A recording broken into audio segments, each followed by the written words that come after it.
The suspension on the debt ceiling, it's over. The debt ceiling has not been raised, and the U.S. is now essentially liquidating assets to pay its debts, which is scary, but hopefully they'll raise the debt ceiling because it seems kind of dumb not to anyway. They just do it and keep taking in more and more debt. But at the same time, the eviction moratorium has ended. It seems like things are kind of breaking and falling apart because now we're hearing there's got to be more restrictions, more masks. All of this weird authoritarian stuff is happening. Meanwhile, in Chicago, they're saying, hey, everybody, you got to wear masks. We got to get this thing under control. And then they have Lollapalooza with thousands of people not wearing masks, all partying. They say the vaccine is here. It's got excellent efficacy. And yet still they're saying we need to lock everything down. It just seems like creeping authoritarianism on top of all that. Critical race theory and critical race applied principles, the wokeness seeping into our government, into our culture, into our politics. It's, I guess you put these things together and it sounds like really bad things are happening, obviously. And our economy is in trouble, our government is in trouble, and our culture is in trouble. And now we're being joined by an actual survivor of Mao's cultural revolution who says that there is a cultural revolution happening here in the U.S., and it is critical race theory. We are joined by Lily Tang Williams. Do you want to introduce yourself? Oh, hi, Tim. Thanks for having me. Nice to meet you because I've been watching you guys for a while. Yes, I actually was born in Chengdu, Sichuan province of PRC 2 years before Mao's Cultural Revolution. 2 years, so I did not know anything. I was a child. And so from 1966 to 1976, Mao's used the Cultural Revolution to really purge his political enemies inside of a Communist Party.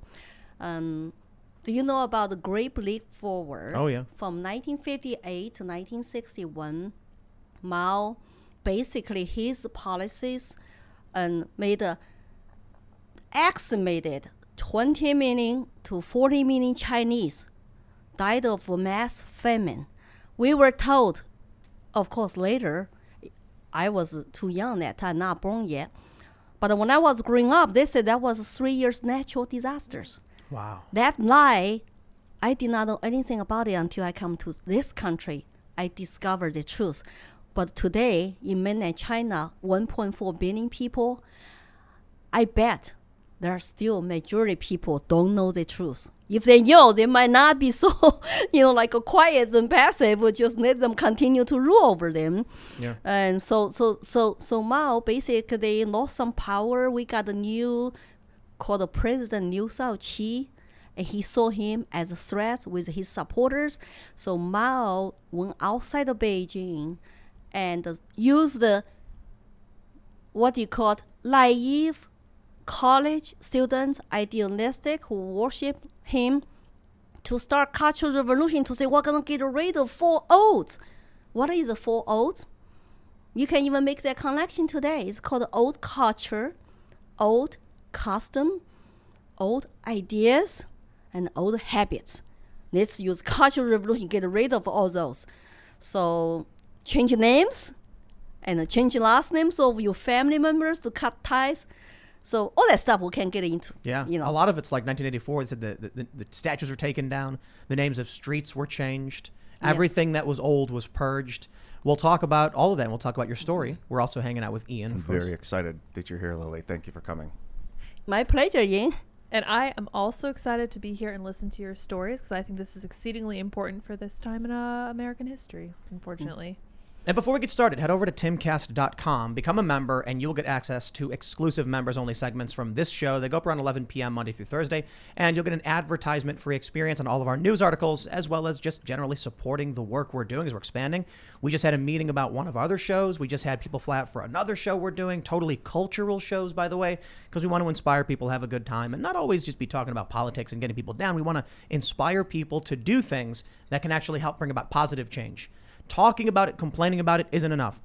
What do we have as an alternative? What will make people feel good and say, you know what, that authoritarianism, I don't want that stuff. I want to have a good time with my friends. So we're focusing on that. Go to timcast.com, become a member. And don't forget to like this video, share the show with your friends if you really like the show. Today's going to be very conversational because this is a warning to everybody.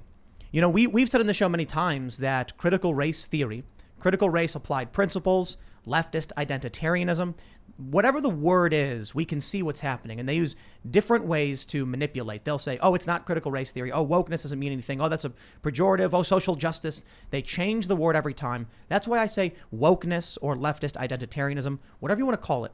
We'll call it the left's cultural revolution. We have somebody who actually experienced it, who knows a bit about what happens if you don't resist it, and someone who is saying it's happening here, which should be a warning to everybody. That should be more than scary, I suppose. But keep calm and carry on, and we'll learn about what's happening. So let's just jump in and get started. Do you want to tell us first?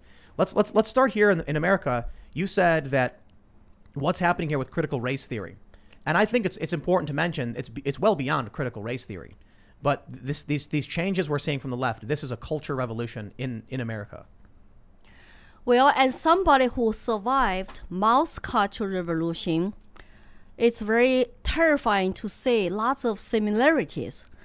The similarities that people who don't know about Mao's Cultural Revolution, he used Karl Marx theory, Communist Manifesto author, to separate people into primarily two big groups.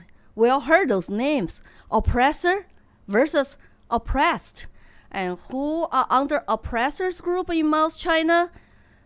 Rich farmers, landlord, rightists, bad influencers, and counter-revolutionaries. Sounds familiar?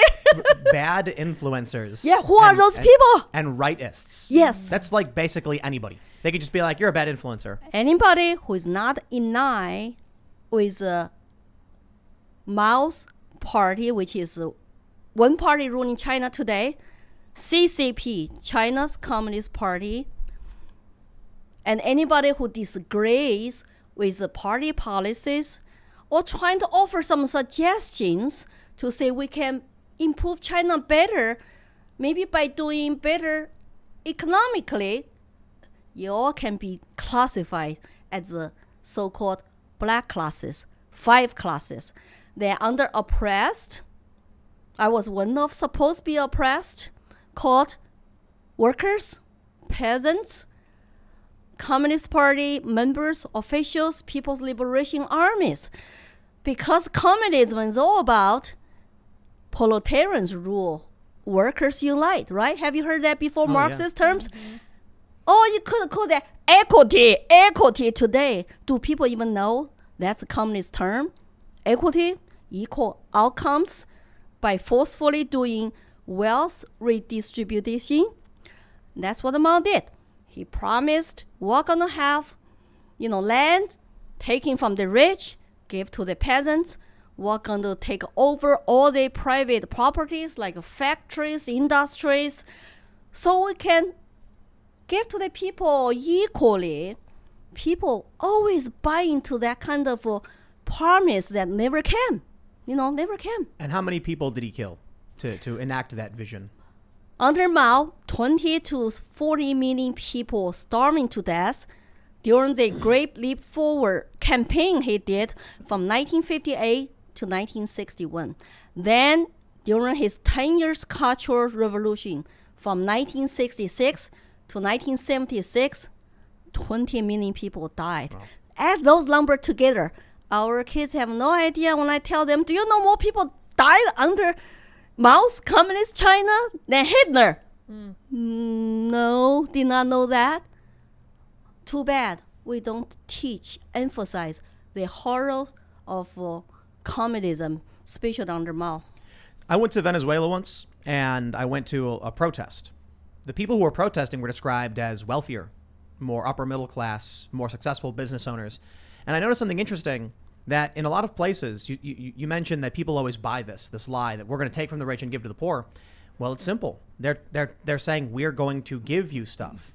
And right. So for these people who are living, it doesn't matter what class you are. Being told you're going to get free stuff, people are like, I'll take stuff. So what ends up happening is I see this with, Occupy Wall Street. I see with other protests in other countries. In many ways, you'll see the poor people will protest when conditions are bad for the poor. And then when you get this inversion, like in Venezuela, where they take away the property from the middle class, it was actually middle class and upper class people protesting because they couldn't survive, they couldn't succeed. and they're the ones producing in the country. So it was interesting. It seems like the rightists or whatever they're of course going to oppose this effort to strip away the wealth and the resources they build and give it to other people. I don't see how it's noble or honorable to take from somebody who has made a bunch of things by force, within reason, mind you, to just give it away to everybody else arbitrarily, especially when there's no agreement, there's no social contract. And that's one of the biggest problems we have today, which is why so many libertarians say taxation is theft. I think there is a line, but I do find it to be particularly interesting. Long story short, it doesn't matter if it's communist China, it doesn't matter if it's Cuba, Venezuela, or even the United States. Now in the United States, they're saying the oppressors and the oppressed, and they're using race to get what they want. So now you have this idea, I guess, they're claiming, who are they claiming are the oppressors now? Typically white, cis, heteronormative men. Right, you have your own new called Right. oppressors groups, oppressed groups. But see, to me though, it's not even about race or skin color. It's really about the Cultural Revolution, like Mao did, right? Because Mao will use critical class theory to destroy thousands of years of Chinese civilization, culture, and religion, arts. 1/3 of cultural relics were destroyed. Yeah. Taiwan, Hong Kong people preserve more of traditional Chinese culture. Even beautiful, like Chinese dresses were banned to wear during Mao time. I cannot lay my hair down like this. It's old style. I cannot wear beautiful, sexy women's dresses because that was capitalist. So everything has to be in line, conform to collective society. Well, here's what I think happened. In China, it was mostly ethnically Chinese. So Yeah, same people. critical class theory is what you'd have to use Right. in order to create your oppressed and oppressor. The critical race theorist, notably Kimberly Crenshaw, wrote that, in her book Critical Race Theory, that they called it critical race theory so that people would understand that it came from critical theory, from Marxist ideology. And the idea conveyed in the book is that Marx didn't understand the racial dynamics that happened in the United States about who is the oppressor and who is the oppressed. And he seems to think, his ideas of class only work in these old world, ethnically homogenous places. So they needed to create a new framework that was race-based for the U.S. And this was back, I think it was like the late 70s, early 80s. And now it's come straight to the forefront, some 30, 40 years later. Now it's in our schools. They're lying, saying it's not in our schools. But what they've done is they keep changing the goal. They keep moving the goalposts. Oh, it's not critical race theory. It's something else. Oh, it's not feminism. It's something else. Oh, we're just teaching people not to be bigots. And then every step of the way, they're indoctrinating into this Marxist ideology. So we get caught up in things like critical race theory. I hear it all the time from parents saying critical race theory in our schools. And I said, have you talked about critical theory in general or critical gender theory? And they don't. So that's one of the things that keeps people kind of running in circles is the constant semantic debate. But it is in our schools now. It's critical race applied principle. Children are being taught all of these ideas in their curriculums, not just as a whole. So the teachers aren't saying open up your critical race theory books. The teachers are saying open up your science book and learn about the critical theory of the frog or something. They're injecting the ideology. It's called praxis. They're putting it into the literature. Now these kids are going to grow up and they're going to believe this stuff. They're going to be a part of that. So we may be 10 years away from our idealistic college kids. We already have them, obviously. But imagine now all these grade school kids who are being indoctrinated. Imagine when they're in school. And then there's some charismatic, cultural, Marxist leader who comes around. He's a little bit older, and he rallies all of these kids now who are in their 20s. That could come here, and we will face a cultural revolution in, a decade? Well, that's one of the similarities I see is to indoctrinate our youth, make them religiously following so-called social justice movement, right? And follow all this critical race theory, whatever new name they might give it. So basically, it is about equity. They just use race card, use gender issues, and you have to use identity politics to separate your citizens. It's a typical Maoist, Marxist way to do divide and conquer. How do you divide people? Mao did by classes, right? 5 red, 5 black. And what are the Marxists doing in our country? By race. If you trace back those critical race theory, so people cannot sell communism very old-fashioned way by doing, who is poor, who is rich. But they can sell to the culturally people sensitive, compassionate, buying the race game, race car, and look, all those people who have different sexes, different genders, different races, skin color, they are oppressed. But they don't know. Oppressor versus oppressed, that's already typical Marxist, theory, Maoist theory. Then further divide people into subgroups. You have to get people to fight each other, hate each other. Mao said, revolution is not dinner party. It's not embroidery. Revolution is about crush your enemies with a hammer.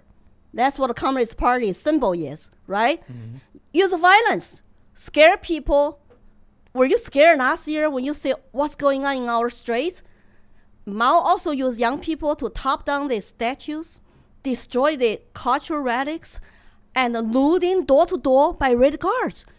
Drum hitting, go to searching the doors, get rid of the people have to burn books, hide their old dresses, and hide old Chinese arts, or give them away, bury them, so they don't go to concentration camps.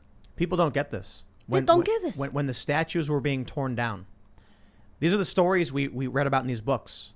These were the movies we watched, where you see the image of the people throwing the ropes and toppling the statues. We knew that this was a component of what was going on, and then we watched it happen for a year, and so many people in this country didn't care. And I saw these conversations. People would say, well, Christopher Columbus was a racist or whatever, and I'm like, the point is, whether you agree or disagree, violent groups tearing down statues without public conversations, without any democratic values, these are authoritarians who are imposing their will on everyone else, and no one asked for this. If you allow these people to keep doing whatever they want, and that's what's happened, eventually they just take absolute authority, and then what they will do is substantially worse than what they're doing now. We had a man on the show. He was a freedom fighter after the revolution in Cuba. He said if these people get real power, they'll start killing people. Well, they did. I mean, how many people died? The most sad part is they get the children turned on their parents, grandparents, and the neighbors, friends. I learned my lesson. I couldn't trust my friends. My friend reported to teacher about I was bragging about my good grades in schools as 7 years old. Oh, she was full of herself. She was overly confident, bragging about her grades. She'll be first one to join Mao's Young Pioneer group, read that red scarf. I was pushed back for a year not to join Mao's Young Pioneer, to wear that red scarf. I was a red child. I was very competitive. I wanted to do it. I wanted to be first group to wear red scarf. I got a spy, a friend reported to teachers. I got a call into teacher principal office to say, sorry, you are full of yourself. In our collective society, your individual expression, confidence are not allowed. You better to act like one of the other students. Keep your head down. Conform. I learned my lesson at 7. I never forget that lesson. I never forget to remind myself, don't trust anybody in this society. And I become Red Guard later, and I become even Communist Youth member when I was in college. And after graduating from law school, I wanted to teach in Shanghai. I had to join Communist Party in order to teach a university, to teach law. Otherwise, where your loyalty? So I did all that. But I also learned in my back burner, I better not trust anybody. I need to be strategic what I say. Is that sad? I feel like that way today about America. I have to be careful about what I said. Why am I getting canceled? History is repeating itself. How did you wake up to what was happening in China and decide to leave? When Mao died, if you go to government schools, one party controls everything. So you go to schools, and you hold a little Chairman Mao's red books, and they ask you to chanting, "Long live Chairman Mao, long live the party." You literally chant for quite a long time. Then you say a song, say, "Hey, my parents are dear, Chairman Mao is more dear. Chairman Mao is the rising sun from the east." All that stuff, right? All the what called the red songs. Then I never challenge that. Like, oh, is Mao a god or human? I never asked that question. You were not allowed to ask those questions either. But my parents were in literally working poor class. They did not ask questions. So by the time Mao all of a sudden died, I was already 12 years old. I mean, he was like my God, talking to me from clouds, smiling at me from the burning fire. When we do Chinese stir fry, you have to put a fire under the wok. It's like sometimes, because every day you say chanting, it was becoming like your religion. Communism was your religion. Mao was your God. So Mao would smile at me. And so if I go to exercise in the morning, everything is political. You cannot just say, I want to exercise because I want to look strong, look pretty. No, not right thing to say. You should say, I'm exercise to protect Chairman Mao and to protect my motherland. Oh, good child, good student. You get a pat on the back. So I learned to be a straight red, right? Oh, I cannot really say what I really feel, but I have to make it PC so I can move up. So when I woke up, Mao died. That was the first time in my life I start to ask myself privately, how did that happen? Did he die as a human? Did somebody lie to me? I had some brain left, at 12. Then later, the Communist Party did come out to say, hey, Mao was a human being. Cultural Revolution was a mistake. Oh, I was totally lost. Imagine your God is dead. I just said, what's going to happen to me now?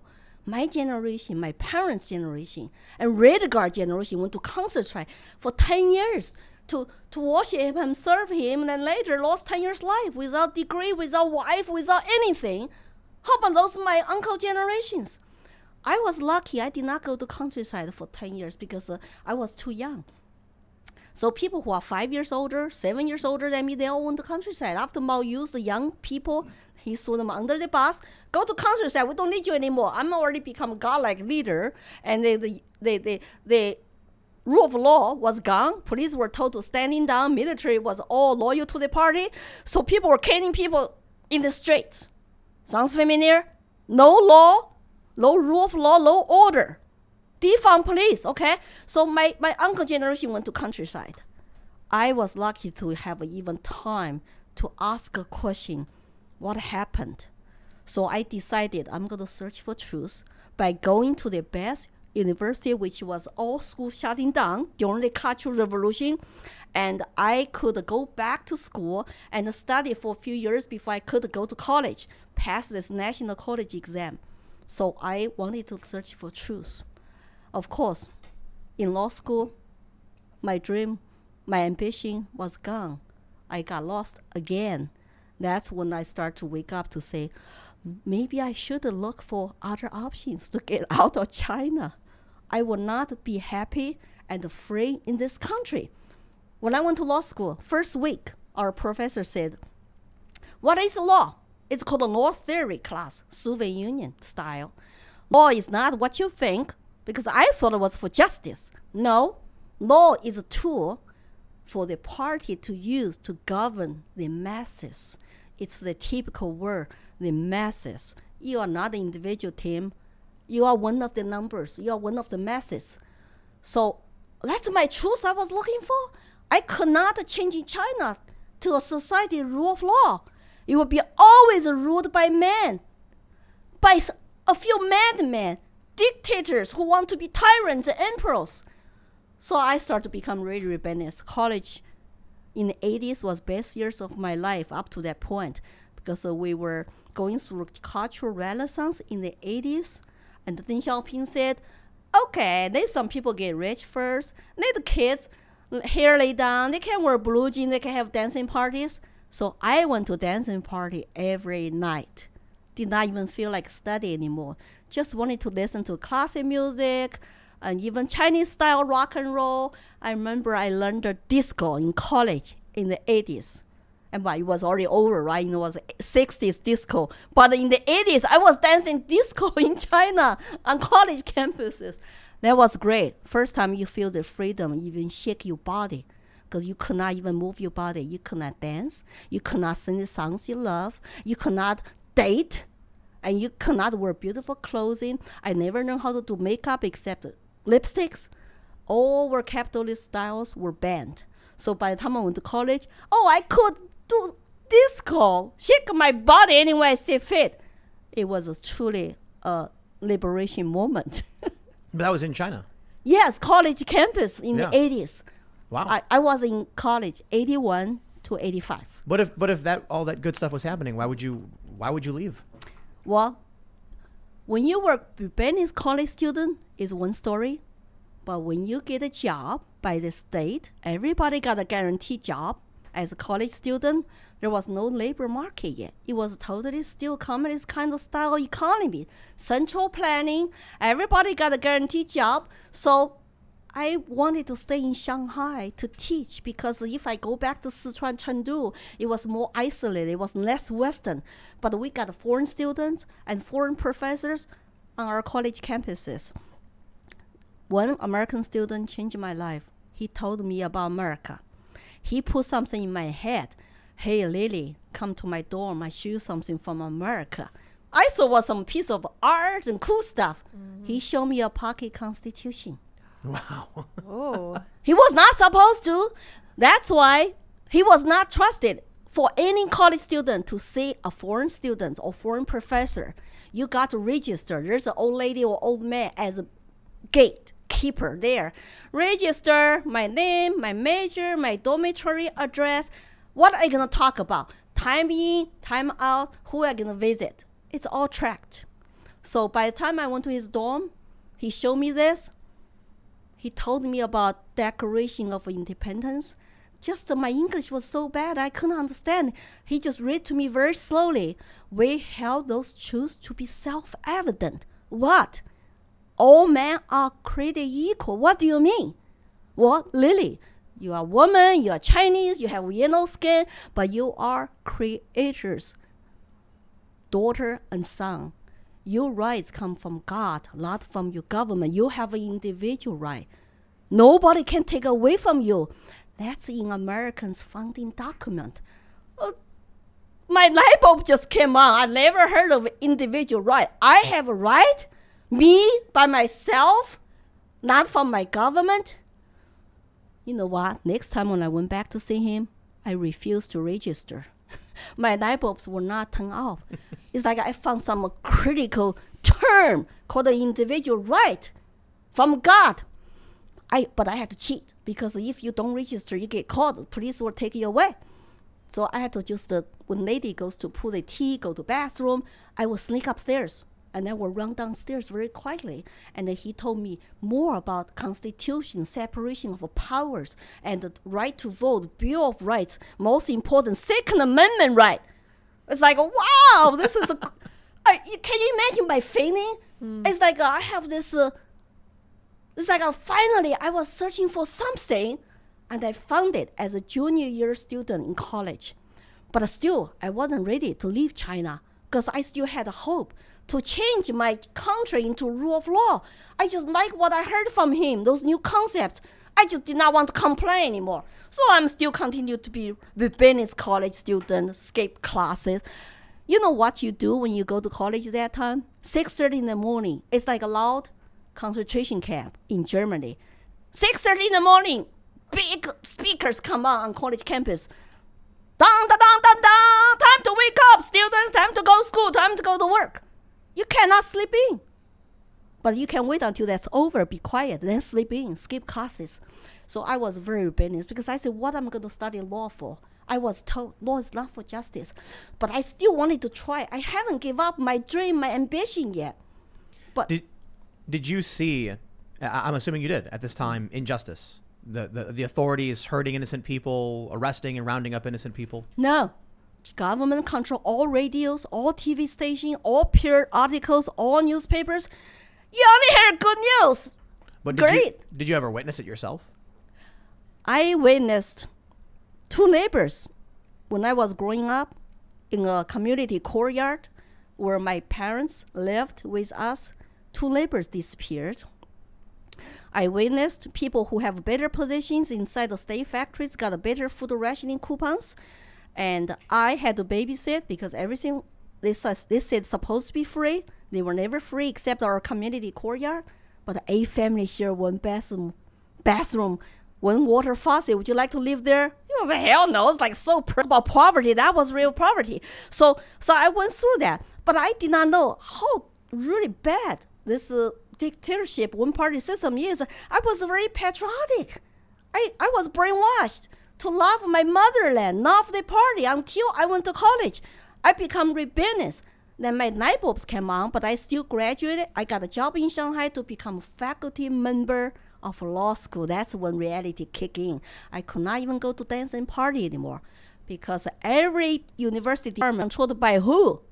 Communist Party committee.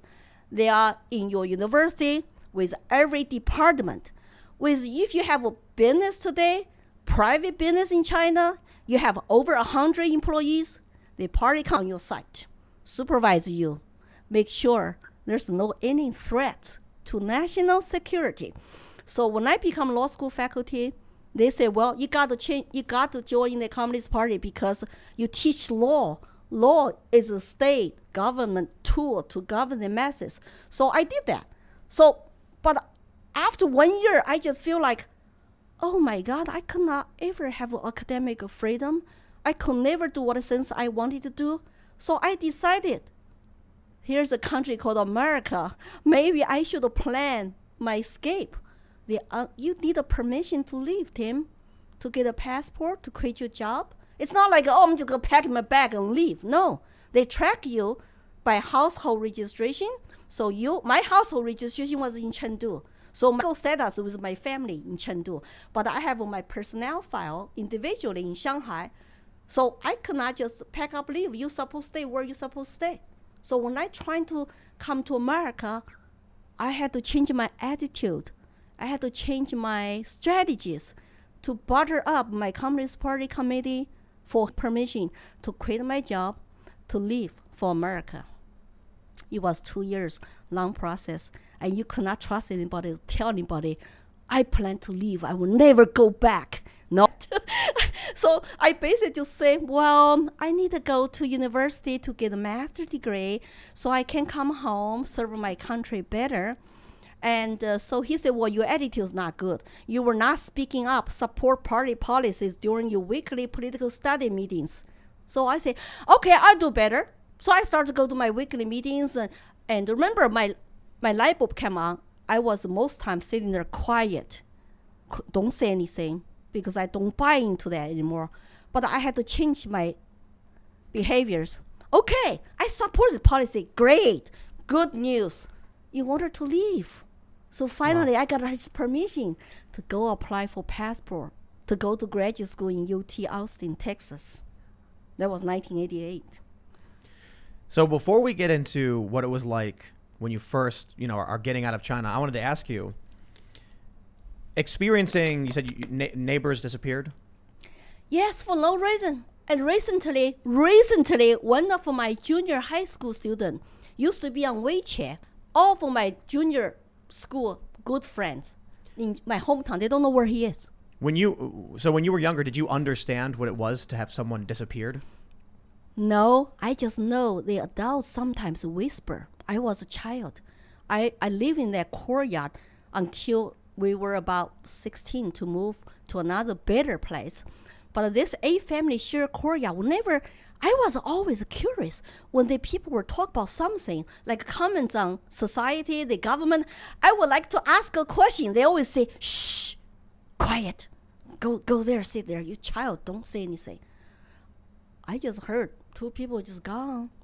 I don't know what happened to them. Not supposed to ask questions. And there's no trial, no say nothing, no notification. Don't know what happened. Did you ever realize as you got older what was going on? Now I know people What? disappear all the time. Even Yeah. when I was in law school, I did not know. I also did not know lots of people starving to death. I did not know any of those. I just wanted to, basically, I was young. I just wanted to have some personal freedom. I want to be left alone. So I decided I should come to a free country so I can be left alone. That's all I wanted. I did not know how ugly actually China's society was. What was it like to learn of the First Amendment when you were shown that pocket constitution? Freedom of free to speak and free to assemble. You know what? It's kind of funny. They had all that in the Chinese constitution too, and the Soviet, but they never exist in reality. So why believe him? But the most important, when he told me that the U.S. actually has a separation of powers, that was most shocking to me. It's, we have a 3-branch of government. You get to vote, really, as a citizen. It's like, really? You know, my first time I voted in the United States, it was the year of 2000. I was 36 years old. First time to vote in my entire life. I took that right so seriously, where lots of people don't even vote. But they run you over anyway if you don't vote. Like some people don't vote. But, you know, if you think, I'm not political, I don't need to vote, I don't need to choose my own, like rulers, they don't leave you alone. They have interest in you, where you are not interested in politics. They want to control you, dominate you, and take away more of your private property, even your self-ownership of your body. Look at what's happening last year and this year, right? So that's what the communists do. So when I realized, I could come to this country later, become citizen, vote, choose who represents me, that was a huge deal. Of course, this religious freedom, we were shut down all religions during the Mao's Cultural Revolution. My grandmother, my mom were Buddhist. And all of a sudden, we could not go to Buddha's temple to say, Buddha bless me anymore, because that was not PC. You need to say, long live Chairman Mao. Don't say, Buddha bless me. So, I, in order to become young pioneer red card, I could not tell people we were Buddhist. That would be stupid. That's black class. I think maybe the most shocking thing may have been the discovery of the Second Amendment. Yes. What were you thinking when you discovered Americans can just have guns? I could not even comprehend that. And I could not comprehend that. I just thought, are you sure? Are you sure? Because in China, it's illegal. You go straight to jail, right? I want to tell you a funny thing. When I first came to this country, I was afraid of guns. I was afraid to touch it. It's like a gun is going to jump on me and kill me or something. Then my husband, I'm married to a Texan, right? I went to gun range. And they showed me. First time I went to gun range, I scared them a lot because I just say, what is this? Start to people say, no, lady, you never pick up gun like that. That's not responsible. You could kill somebody. Number one rule, you never point at a person, right? So I said, okay. So they show me how to use it and how to practice this or that. So I start to feel a little bit comfortable. And when I fired first shot, it was very scary. It was loud, even though I had the earplug, and then kickbacks, like, no. It was horrible. I said, it's better I don't touch guns. So I was still afraid of guns. But after it becomes, and especially that Tiananmen Square massacre happened, when you say citizens and the students, peaceful protesters were slaughtered. And I start to really appreciate a Second Amendment. You could beg the tankers, soldier to stop. Please don't kill our students. They are our brightest best, like the Beijing citizens did. So Deng Xiaoping had to get those troops from outside of Beijing because Beijing soldiers could not do it. Wow. Because they know, they're just peaceful protesters. They just want to have a dialogue with the party officials. They were not talking about overthrow government at all. So Deng Xiaoping went to Hubei, Wuhan area to get the troops come in. They're all indoctrinated. We have a counter revolutionary in the Beijing. Go to crush them.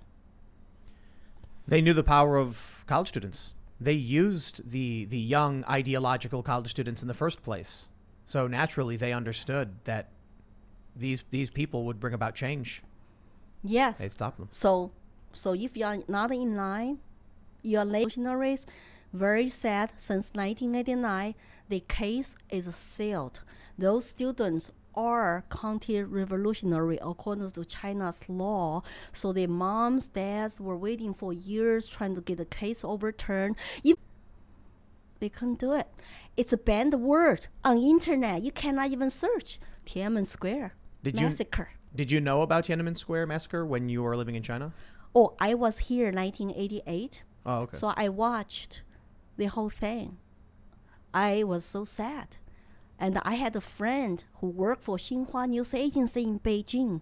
They were there for entire 6 weeks peaceful protest period to feel excited. And they were just hoping, oh, no crackdown. No, we just want to have a dialogue. We're not counter-revolution. We're not violent criminals. And they heard the gunshots. One girl came back to office. Xinhua News Agency, the propaganda arm of the Chinese Communist Party. Young college graduates, that night, all cried. They lost hope. My friends, I don't know where they are today. Gone. Do you think the state took them? Some disappeared, some went to jail. I think this guy who worked for Xinhua News Agency, I think he left country. I don't know where he's today. Maybe Australia. I don't know. He should find me if he knew I'm in America. But I don't know where they are. He even told me, I'm not going to have children. I'm not going to get married. Maybe that's the least thing I can do, so-called contribute to my motherland. I'm going to be gone. I'm not going to have kids in this country. So most educated people are gone, I could not imagine wanting to leave America. I understand, though. Actually, I take that back. United States, and then working for companies where I've traveled all over the world, I've seen how amazing America is because you take it for granted not being here. Or you take it for granted being here, I mean. When I started traveling around covering conflict and crisis in other countries and then seeing what the rules and the laws were, I was in Thailand, for instance. You couldn't even paraphrase disparagement of the royal family. It's lèse-majesté. It's a crime, even as a journalist, to say, if let's say, Ian disparaged the crown, I could not as a reporter say Ian Crossland made a comment disparaging the crown. That itself was a crime. And so I remember having conversations with foreign journalists, and one accidentally referenced someone insulted the king and then panicked and started looking around, making sure, because even as a foreigner, you can get in trouble. Yes. Then I come back to America and I'm going through the security line and I see the border CBP and they're looking like, yeah. And I'm like, I see the American flag and I'm like, wow. I know feel that different, huh? I can say screw off to the president all day and night and laugh, and I can say it into the face of these federal agents, these officers, and they'd look at me like a weirdo, and I'd be like, hey, I'm just saying it because I love America. I didn't say that, obviously. I'm saying, like, you can. And it's crazy. Now with what we're seeing with all this critical race theory stuff, now I understand when I hear these stories about Cuba, Venezuela, China, the Soviet Union, that if these things do keep happening here in the United States and they do get as crazy as they get crazier than they are, then I would understand, why someone would flee their country. And that's scary to me because America is the last best hope, I guess. I mean, there's a lot of countries in the world. Some of them are pretty good. Uruguay's pretty chill. But America is something unique with that Constitution, that Bill of Rights. And if we don't defend it and we lose it, then what do we have? Where do we go? That's why I publicly come out and I funded with another Vietnamese American, New Hampshire Asian American Coalition. Our first rally was about stop critical race theory indoctrination. We had 250 people showed up, and we had about 12 people on this stage when we ended the event, holding signs. All men are created equal in their own native language. Japanese, Thai, Chinese, and all kind of languages to say, what, people even don't know what we're saying. We just hold the signs and say this one short sentence until the last guy, and he's black, and he held the sign, said beautifully, like all men are created equal. Then we play the song, the Charles called the American the Beautiful. it was a very positive, unifying movement. All those immigrants come from all over the world. Think America is an exceptional country. The only country you can come to achieve American dream. I get emotional when I think about that. Like, American dream. Where can you achieve American dream? And I was just so touched by watching them. Oh my God, it's like we defend America. America is not systemic racist country. Otherwise, why would we all want to come? Sorry about that. I just get emotional. I agree. I grew up here. I grew up in Chicago. I grew up being told a lot of things by leftists, anarchists. We didn't have critical race theory back then, but we certainly had class theory. And so when I was younger, I heard all about, the 1%, the rich. And I still have some libertarian. I consider myself to be left libertarian. I think libertarian comes first in that you can't force people to do things. You have to come to agreements and find cooperation and negotiate. There has to be mutual agreements. And it really wasn't until I started traveling the world and seeing what other countries are like that I started to realize, man, we really do have something special here. I think America has its share of bad history. It doesn't. The history of the world is fairly bad, but we've certainly made something special, and I think you hit the nail on the head. If it really was so awful and racist, why would everyone want to come here? Well, that's why I feel like, I learned about the slavery history. No country is ever perfect. And we all have our issues we need to deal with. That's why it's so important for all these citizens with diversity of ideas, minds, thoughts, skills to come together, have conversations. How are we going to solve our problems we face? How we're going to help our communities, our families? America is about. We all are melting pot immigrants from somewhere many years ago. How could we condemn each other? How could we call it, if you were born white, you're racist. Your ancestors were racist. But I come here, I'm supposed to be victim, oppressed as a Chinese immigrant. I came here with nothing, $100 borrowed.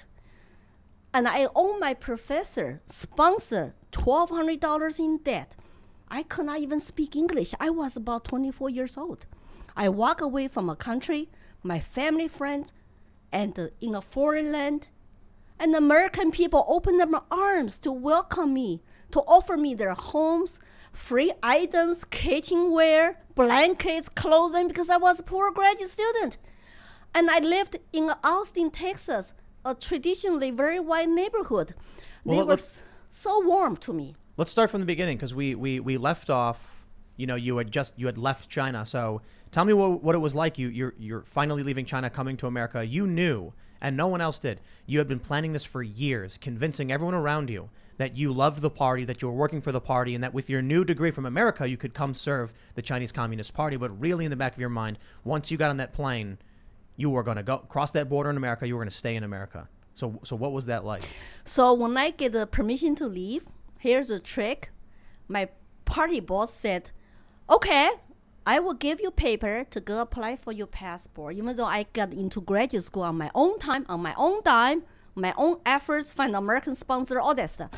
Then he said, you must come back, serve your country, write down, sign this agreement, or 2 conditions, 2 consequences. We're going to kick you out of the party, number 1. I didn't care about that, right? That's no big deal. I didn't want to join in first place. Number 2, I told you about household registration, where you're supposed to stay, where you registered as a family, which is Chengdu.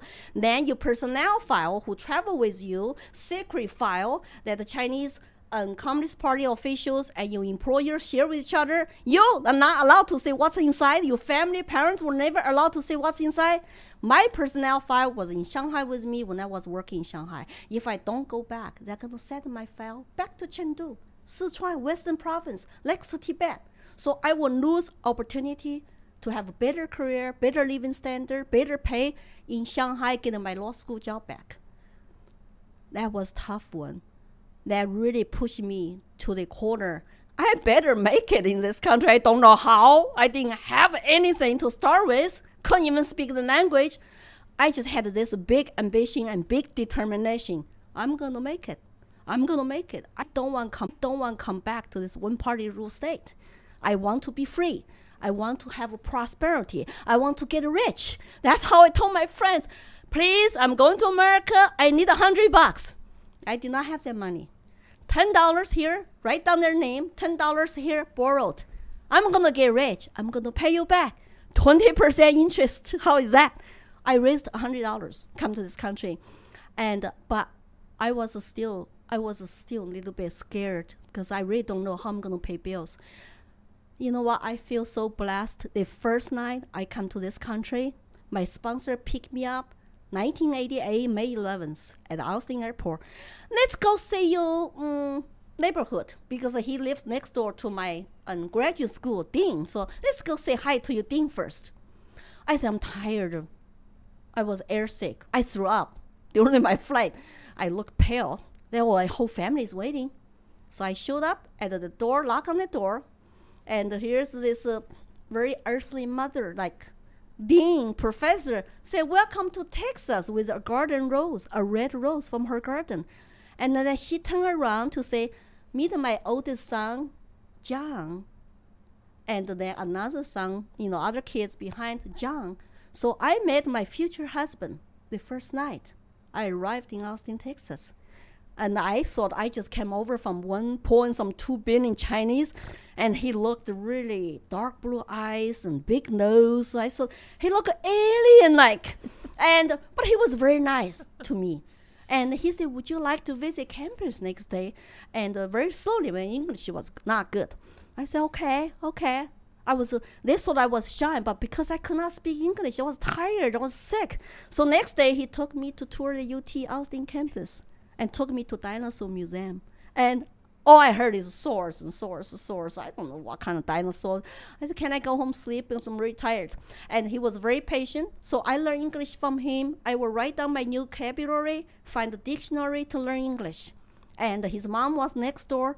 Later, when I needed a place to stay, and then his mom and next door neighbor, they all offered me free room to stay, so I could pay back my debt. And for 2 months as a research assistantship, I only made $500 a month. But when I got my first 2 months check, oh, that was such a wonderful feeling. I was lying in bed. Look at my first 2 months salary, $900 for 2 months. And I could not sleep. I was so excited because that time $1 equal to 5 Chinese yuan or something. That was not the money, the most money I never made. I did not own anything in China. I did not even own myself. I only had a used bike. So now I have $900 in my check. Oh, I was exciting, When did you tell people that you were not going back to China, and what was that like? Well, what happened, 1989 Tiananmen Square Massacre happened. So they did not single me out because 400,000 Chinese students got the Bush refugee status. Because if you protested, raise money, which we did, you could go to China, face potential on student visa. If we go to China, they can stop me to say, you cannot come back to the United States. And that my nightmare will happen again. So I had to convince my family to say, he's a really nice guy. Here's a mom, dad, brother, sister, traditional Texas, nice family, what they do, their pictures. And here's John's picture and me. I said, just pretend that he's like a very accent Chinese young man, except he has blue eyes and big nose, So say, okay, let's give her blessing so then she can come home with guaranteed return ticket. So I married myself out in a church, and my sponsor was my acting father to give me away, and I had a godmother in Texas, and she acted like my mother, and it was a beautiful wedding. But I did not have anybody from my family to attend. I had their family portraits on the table in the church to say, hey, they're watching me. That's how I married myself. Then took my husband back to visit, and they all loved him. But why wouldn't the party make you stay then? After, I mean, you had been gone. You broke the rules, didn't you? Well, because they I'm just one of the 400,000 people. I did not go Shanghai to work. They probably even did not know I went back to visit it. Wow. Because I did not go to say, can I have my job back? Well, I couldn't have my job back because I already broke the rule, right? But in order to go back, I still had a Chinese passport at that time. And it was okay because I was one of the 400,000 students got a political refugee status because the U.S. government offered that. So I was lucky in that regard. I could go back to find my family. They saw my children later, and they threw a party for us. It's like a wedding celebration. Afterwards, we got married, but in Chinese style, You were saying that, even in China, like a couple of years before you left, you had been planning this thing. You had been rebellious. Do you think you would have been protesting during the Tiananmen Square protests, or in any way? I don't think you were there. You weren't, right? I was in Shanghai, not in Beijing. But the June 4th Tiananmen Square students' protests were happening all over the China.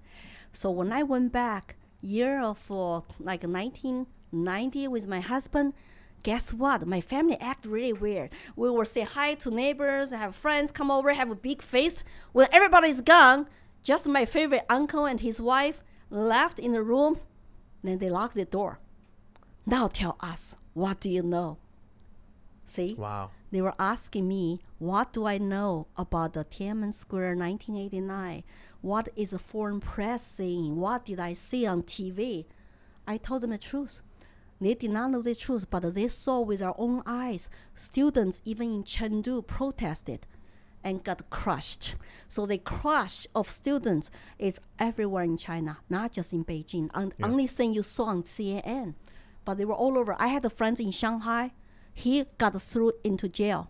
He came to this country later as a graduate student and swear to God he will never go back to China. He even become Christian. And he's working, living in North Carolina. He said, no, I will never go back. Probably he's on blacklist. He went to jail before, right? Because he doesn't have a good record to go back to.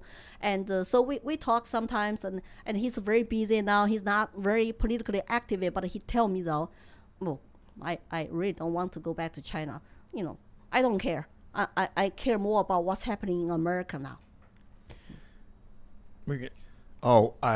I was thinking when you were saying they locked the door and they were asking you in the room what happens. Like now, today, they can listen with like telescopic radio and listen to people talking in their houses. Lasers on a window or how something difficult like it is to get the information around when the government goes haywire. It seems like it's getting more difficult. Maybe it's getting easier too in some ways that I don't know. Underground. Well, it's all social media now called WeChat. You have groups. So you have to be careful in China. People, I don't know what they do with their cell phones when they talk about sensitive stuff, because everything can be tracked by your cell phone. So Chinese government even banning cash now. Every financial transactions is use your cell phone. When you go get your cell phone, brand new cell phone, the cell phone company, which is semi-governmental, they scan your face. They get your voice recording, then give you the number, then hook up with your bank account. And now your vaccine record. Vaccine passport sounds familiar. So everything is on your cell phone. Everybody has a cell phone. It's very cheap to get. Then they built 4G, 5G network all over the country. 300 million public facial recognition cameras in public places in China today. In a few years, will be 600 million. For every 2 citizens in China, you have 1 camera watch you. And those are huge cameras, not like little traffic cameras you saw here. Huge. I saw them before. And they are in Xinjiang, the Uyghur place, everywhere. Watch people. You could not even talk to your relatives overseas without somebody next to you listening, say what you're saying. So it's people always say, why Chinese just comply? I say, well, first of all, the government propaganda got lots of people in the cities brainwashed. Some even think social credit system is good for the society. All the bad behaviors are gone. But how about citizens' voices? How about dissidents' voices? It doesn't matter, So if your social credit score system, your score is low, you cannot buy train tickets to travel. Forget about flying. Forget about getting your passport, leave the country. And your kids cannot even go to good schools. You cannot get mortgages. And you cannot even say something on your WeChat because your account was shut down. Hey, sounds familiar in America? You self-censor all the time. Don't say anything, then you will get shut down. Or your score will be low. You cannot get a job. Your kids cannot get the health care benefits, cannot go to good school. Now they're forcing people getting vaccinated, and everybody has to, no exceptions. And some people will cross the firewall, which is the internet blocker, use a VPN and watch my video interviews. Maybe hopefully they will watch this one too. And they will tell me, Lily, please tell Americans, don't let America to becoming like China, because we have a hope in China if America is free. And you tell them, don't become like us. You speak for us voiceless people in China. Every time when I get a message like that, I'm just like so moved, touched. It gave me more courage to continue to speak up, same way I do here. So you came to America, and it was a lot better. And you had you got married, you had kids, you had a good life. At what point did you start to see the signs in America that was similar to what was happening with the Communist Party in China? I was very naive. When I first come to this country, I feel so happy, so free, even though I did not have money, did not speak English. I just focused on school, English, culture, and of course, dating Jiang. We got married 18 months later. Once we got married, we focused on our graduate degree. We finished graduate degree, took him back to China. I was pregnant with our first son. Boom, boom, boom. Things happened very quick. So guess what happened? You got to make money. After graduate school, you got to get jobs. So you have to get the jobs and raise kids. And for 20 years, I was not political. I just wanted to live in peace and trying to achieve my American dream. My husband had student loans. We were even sent to Hong Kong, worked there for 2 years, and he paid off all his student loans with my help. I got a full-time job too, doing international trading in Hong Kong, 1996 to 98. I love Hong Kong. It's so sad what happened today. But then I come back to this country. What happened is my American dream got interrupted. I got laid off by corporate America. I was in telecom industry, 2000, collapsed. So I got laid off.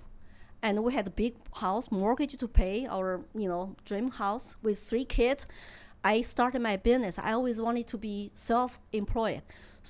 But my first 8 years, not profitable. But that gave me time to study English, to get involved. I said, well, since I'm American citizen now, I better learn how this democracy works. So I start to read. I start to go to HOA meetings. I become like a board member of HOA, charter school board member, later chairwoman, fire a principal on my watch. And still, I wasn't threatened until I go to state capitol to become student intern for free to learn how state capitol, state government is running. And I saw all the people there asking for taxpayers' money, all special interest. So I told my husband, I was kind of depressed today. I went there. Nobody represent us, middle class, working man, woman who pay taxes, raise family. All special interests. Lots of bureaucrats there representing their special interest organizations, government agencies. But I still was focused on my business, trying to make money. I got even involved 2008 in real estate. The only reason I woke up is I was independent for many years. I become Republican. And in 2008, when crash happened, when banks were bailed out, I got really upset. Free market failed. Now we need to bail out the banks. TARP money, remember? They bail out. And all the Patriot Act start to track American citizens, privacy. It's like, something's not right here. And I start to have better English, read the books, and study history. And I even read this book, really opened up my mind, called Free to Choose. Free market economics, Milton Friedman. Then later, the Atlas shrugged. It's like all that I never heard those ideology before. I only know two parties. I only know government do some, government do this, government help us. I never thought about there were other options. It's called free market, a free enterprise, and private charity, and the private community individual help each other. So I start changing. I start to go into some different kind of meetings, and then the more I got involved with politics, the more scared I become. Why are people using Marxist terms in this country? Why are they talk about government should be bigger and bigger and the free stuff, give people free stuff and turn people rely on government? You know how dangerous that is when you rely on government? They take everything away overnight. They enslave you. They track you. You do what I say. Oh, I don't give you food. I don't give you health care. I don't give you schooling. So I become more libertarian, say, oh, we need to have a bigger individual, smaller government. So I started to get more active in politics. My first time testified ever, it was Colorado State House. They're trying to ban our magazines, limited magazines, for AR-15s. So I went there, testified 2013, even wrote my first opinion piece published to say, we don't want this here. Otherwise, look, the Tiananmen Square massacre, maybe people will fight instead of get killed, run over by government. We cannot compromise on Second Amendment. That's the first time I testified. And but then they passed anyway, party line. So I become liberty activist ever since 2014. I run for State House in Colorado, and I got involved with Libertarian Party because I left the Republicans when they upset me. When they left me, I saw they left me. They left their own platform behind, and I just care about our liberty. I don't care about all those politician rhetorics. Then I run again 2016 because 2016 running for U.S. Senate gave me unlimited time to talk about my stories, to get interviews like this in Colorado. And I thought, wow, actually, whenever I go tell my stories, people give me big hands. I need to do more of this. They obviously want to know more about my stories, what happened to us. So I volunteered to be speaker in the classrooms for middle school, high school, college students. So I had a sponsor called the Victims of Communism Memorial Foundation based in DC. I'm on their speakers bureau. So students, teachers, principals could request, oh, we need an eyewitness of communism from China to speak to us. Then boom, I will fly there, go to their classroom, teach students. It was so satisfying when I saw students' eyes open up like this, like I did when I was a senior, like a junior year in college, when I heard those new concepts, right? Our students don't know much about horrors of communism. That's why our schools are one side dominating. They do not teach you all kinds of ideology for you to choose. No. How many students heard about libertarianism? How many students have heard about other philosophers? It's all about Marxism now. Divide and conquer. They don't use Marxism, but they talk about race. 1619, critical race theory, equity, diversity, inclusion training. America is a racist country. Mass is racist. How crazy is that? 2 plus 2 equals 5. Yes.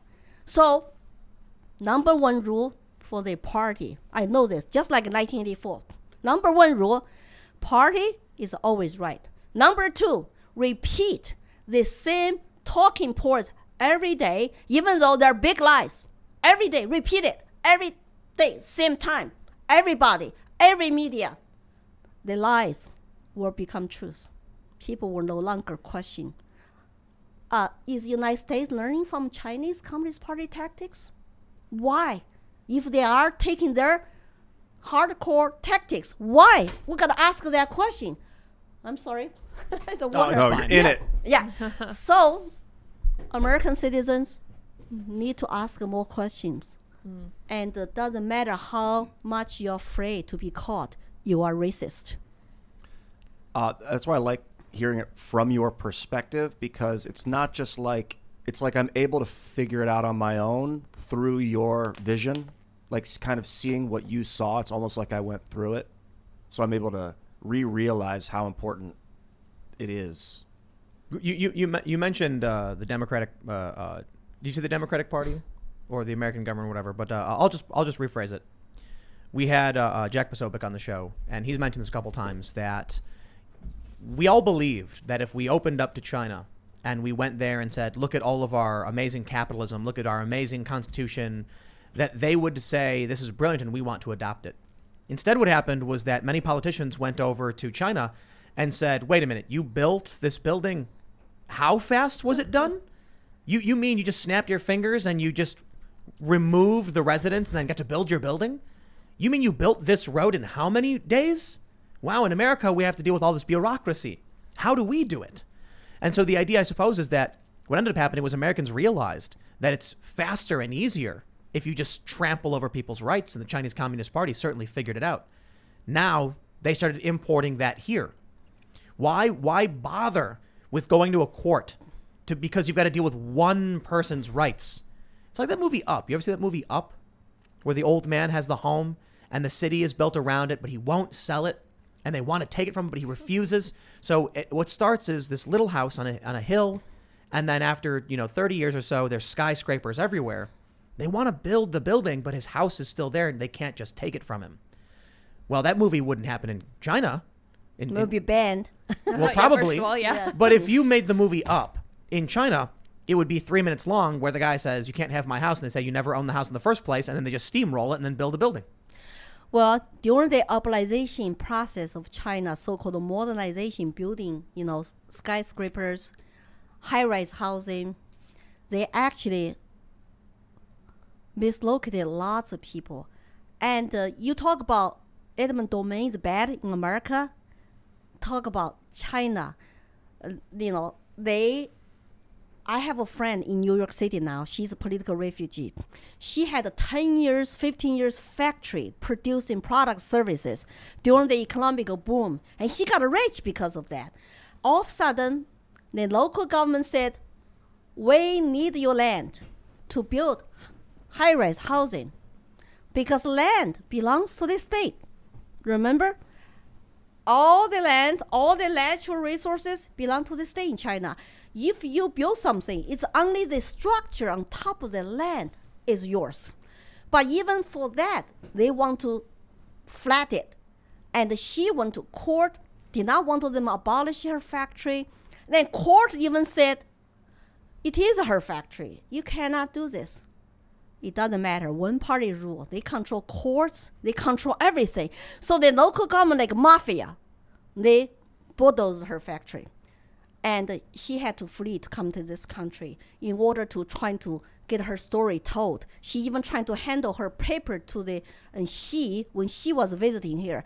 So when people talk about, it's so efficient for the Chinese government to build this, build that, they also are very efficient to put 1 million people in concentration camps in Xinjiang today and harvesting people's organs and arresting disappearing human rights lawyers and citizen journalists who don't have a license to practice to report.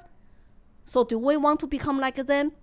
Democracy, constitutional republic, you have a process.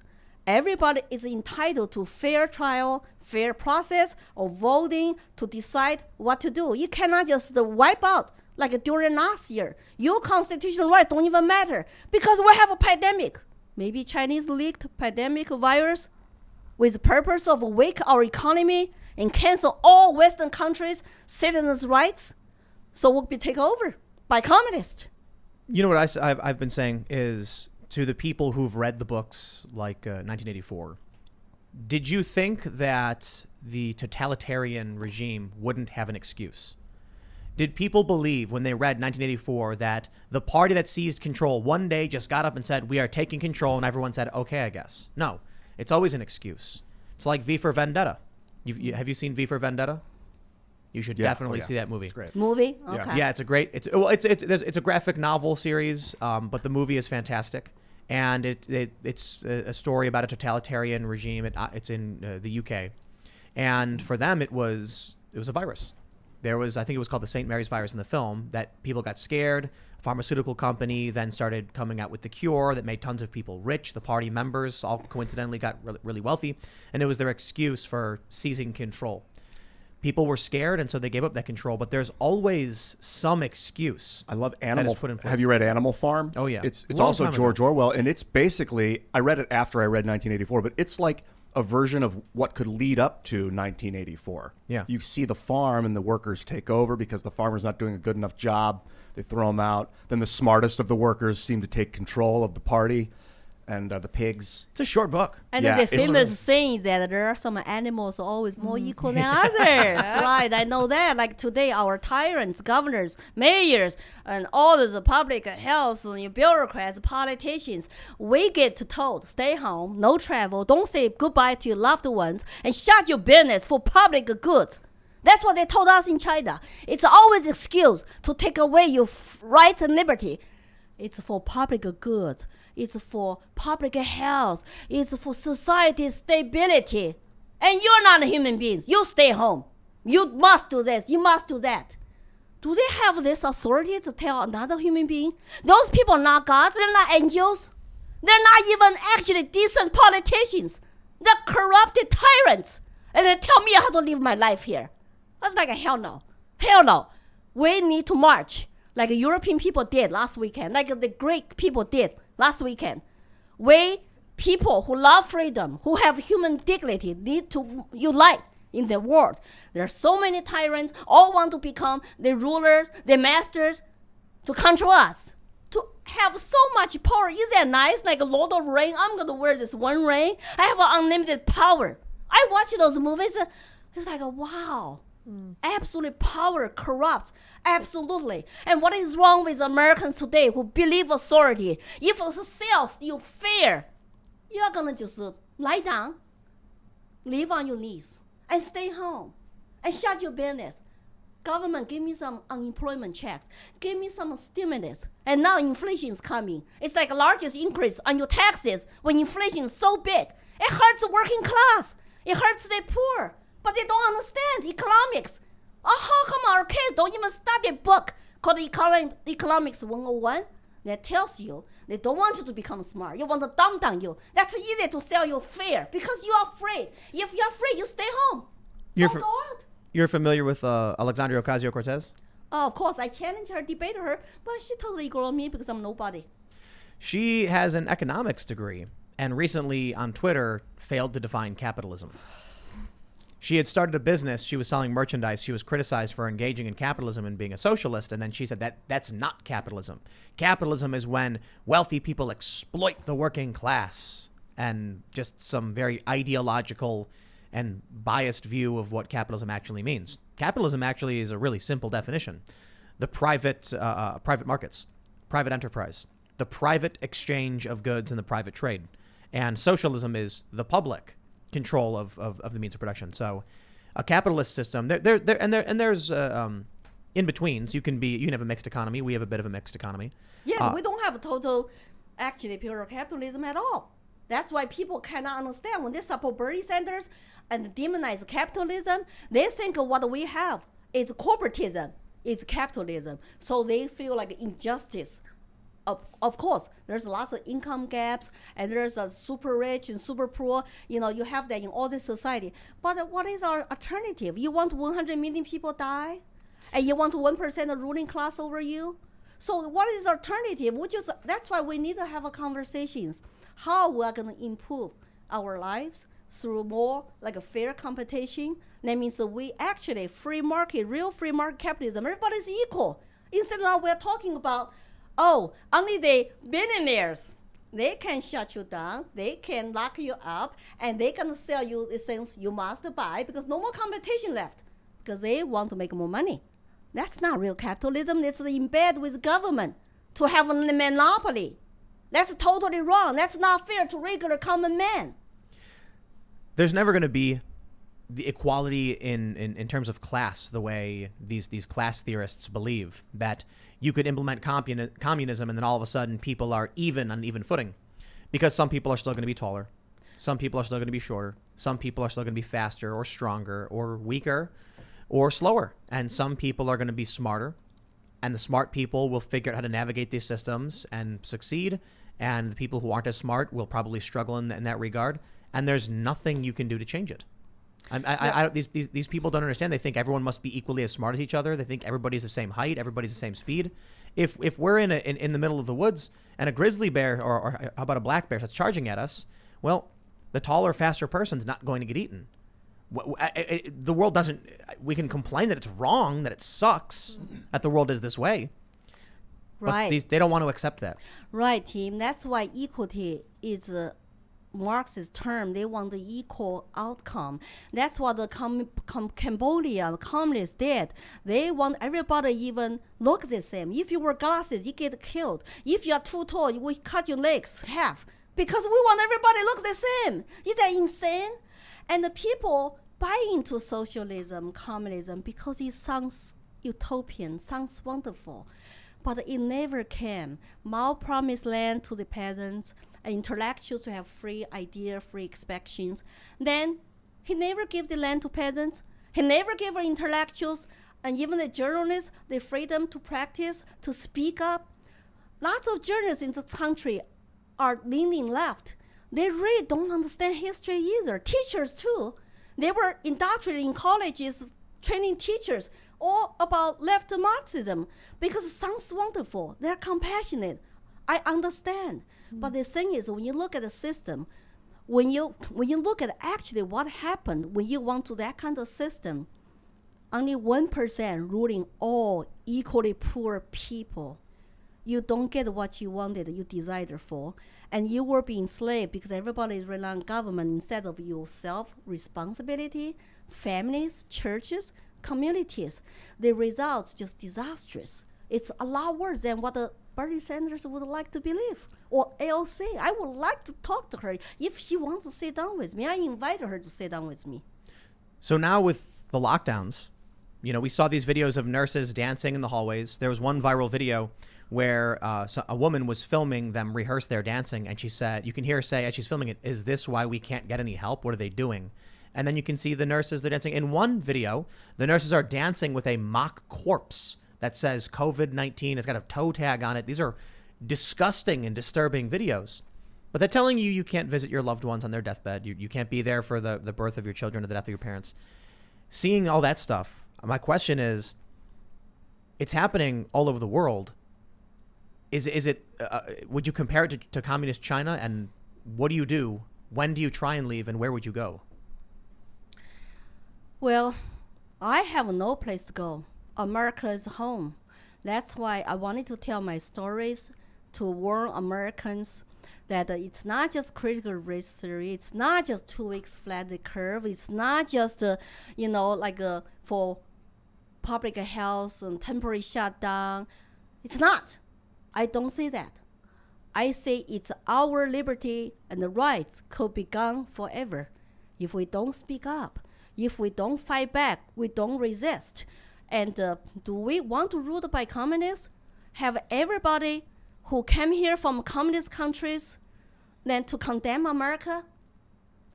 I have my YouTube channel, Lily Tang Williams. I'm going to get the immigrants come to my channel, talk about their stories. Why we choose this country, why we love America, why we reject all this nonsense to call America systemic racist country. Is that really about race, or is it about something else? It's about destruction, fundamentally destruction of America. The values, the exceptionalism, and the Constitution, the Declaration of Independence, to replace them with what? What are we going to do after we destruct? We're going to be equally poor. We're going to have a Marxism. We're going to have our children all become little social justice warriors, don't have any skills, and don't have any love for this country. Chinese government, CCP, is laughing to the bank right now. They have infiltrated our society and see America exactly is where they want it. They are threatening people like me in this country speak up against the communism. We are traitors. We are counter-revolutionary. Or we are extremists. Whatever. Our media rhetorics are consistent with Chinese official talking points. It's so sad. Why are they doing that? Do our journalists understand? If you practice journalism in China, you need to get a state license. You need to study Chairman Xi's thoughts. You need to pass a test. Here they're kumbaya to stuff that can make them to get through under the bus someday.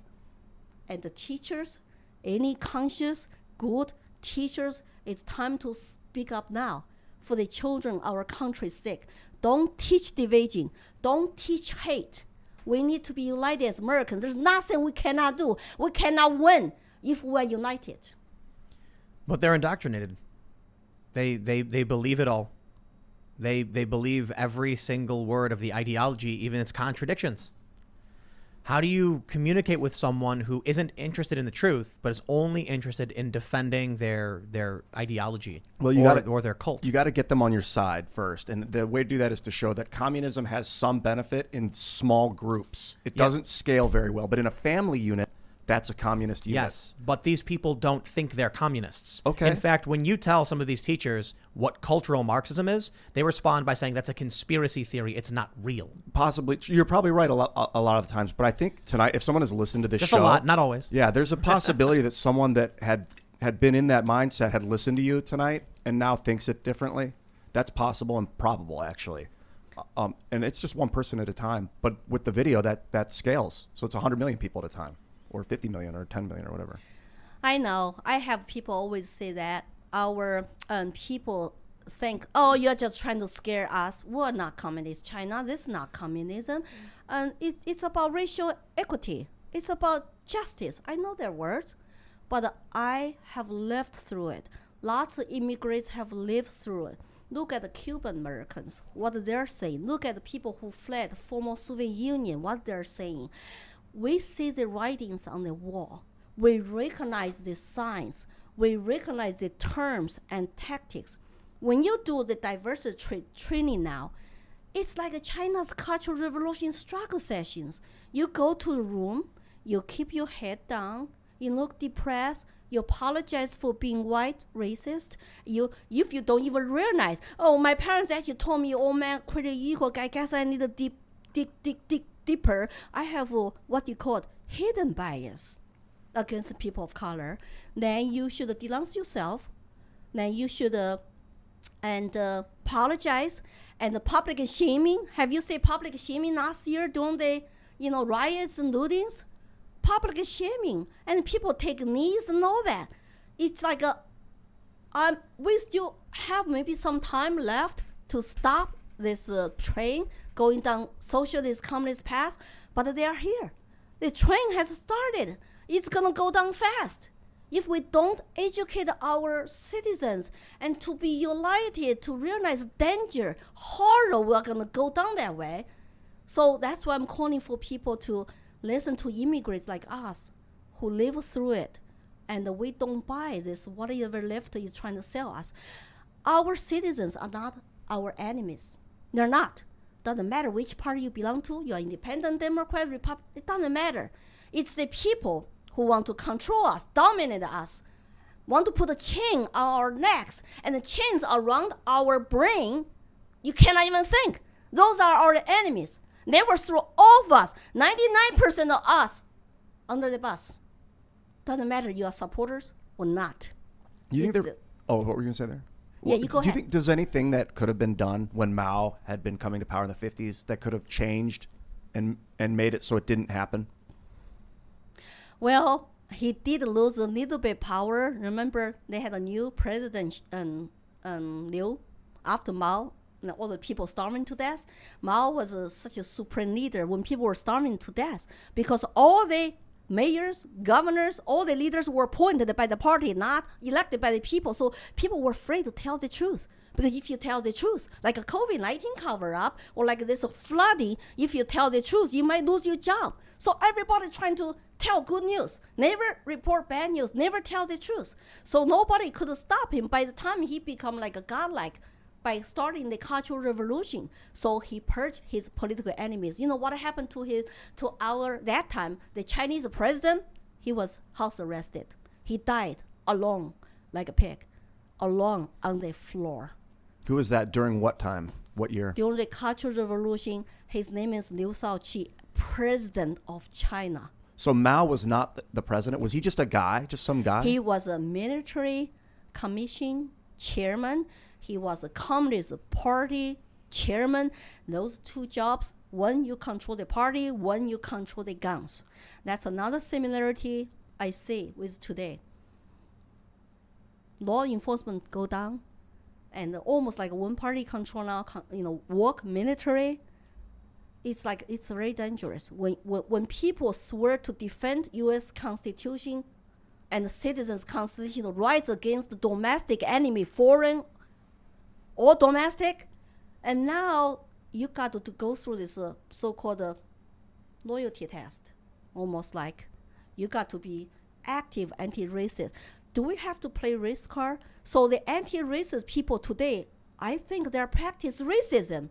It's all about your skin color. It's all about your race, but nothing about other stuff like individual character, your mind, diversity of ideas. No, it's all about race. So they are actually racist.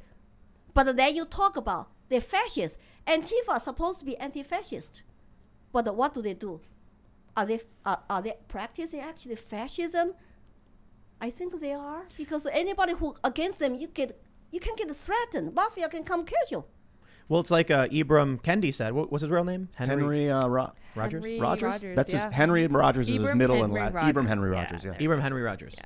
What up, Hen? Oh, Ibram Rogers? Yeah. It's like he said, in his worldview, he wants racial discrimination because he says it's the only way to end past racial discrimination. And then he also says that he wants future racial discrimination, but he's an anti-racist. Well, it tells you all you need to know about anti-fascists. Their idea is that they're going to implement authoritarian tactics of violence against anyone who opposes them because, well, they have to defeat fascism, because fascism is also violent. But that also means they have to attack innocent people too, just in case.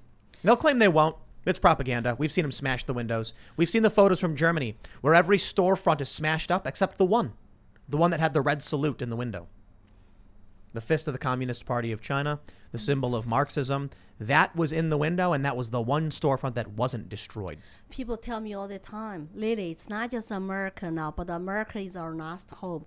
So they all feel they lost Europe, they lost Australia. I'm hoping Australian people are waking up, and that there are lots of things happening all over the world.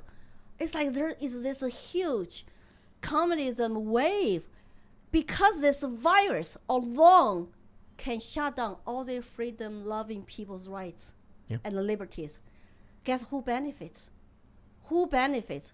Follow the people who benefit to gain power and to gain money, including our own government, our own billionaires, corporations, and of course, Chinese government. Silk Road Initiative, they are using lots of money to buy up foreign companies, corrupt the government. Some people think, they're so smart to build a Silk Road Initiative. They are smart, of course, and they want your country's support to expand globally. They want to become number one by 2049. Xi Jinping said his China dream, China will be number one, dominating power of the world. Because of the lockdown, they think that'll happen in 2028 now, that China will take over the U.S. economy as the largest economy on the planet. Well, let's go to Super Chats and see what everybody's thinking. If you haven't already, hit that like button, subscribe to the channel, go to timcast.com. We will have a members-only segment coming up after this show at timcast.com about 11 p.m. But let's read these Super Chats. Rocket Rex says, you were right about who owns the culture. I went to Barnes & Noble for the first time in years. I usually shop online. The majority of the books covered woke ideology. That's right. And I think, for a lot of us, one of the things I'd like to mention to you, Lily, is to consider. Over the last year with all the lockdowns, everyone's forced to stay inside. People were only communicating through social media.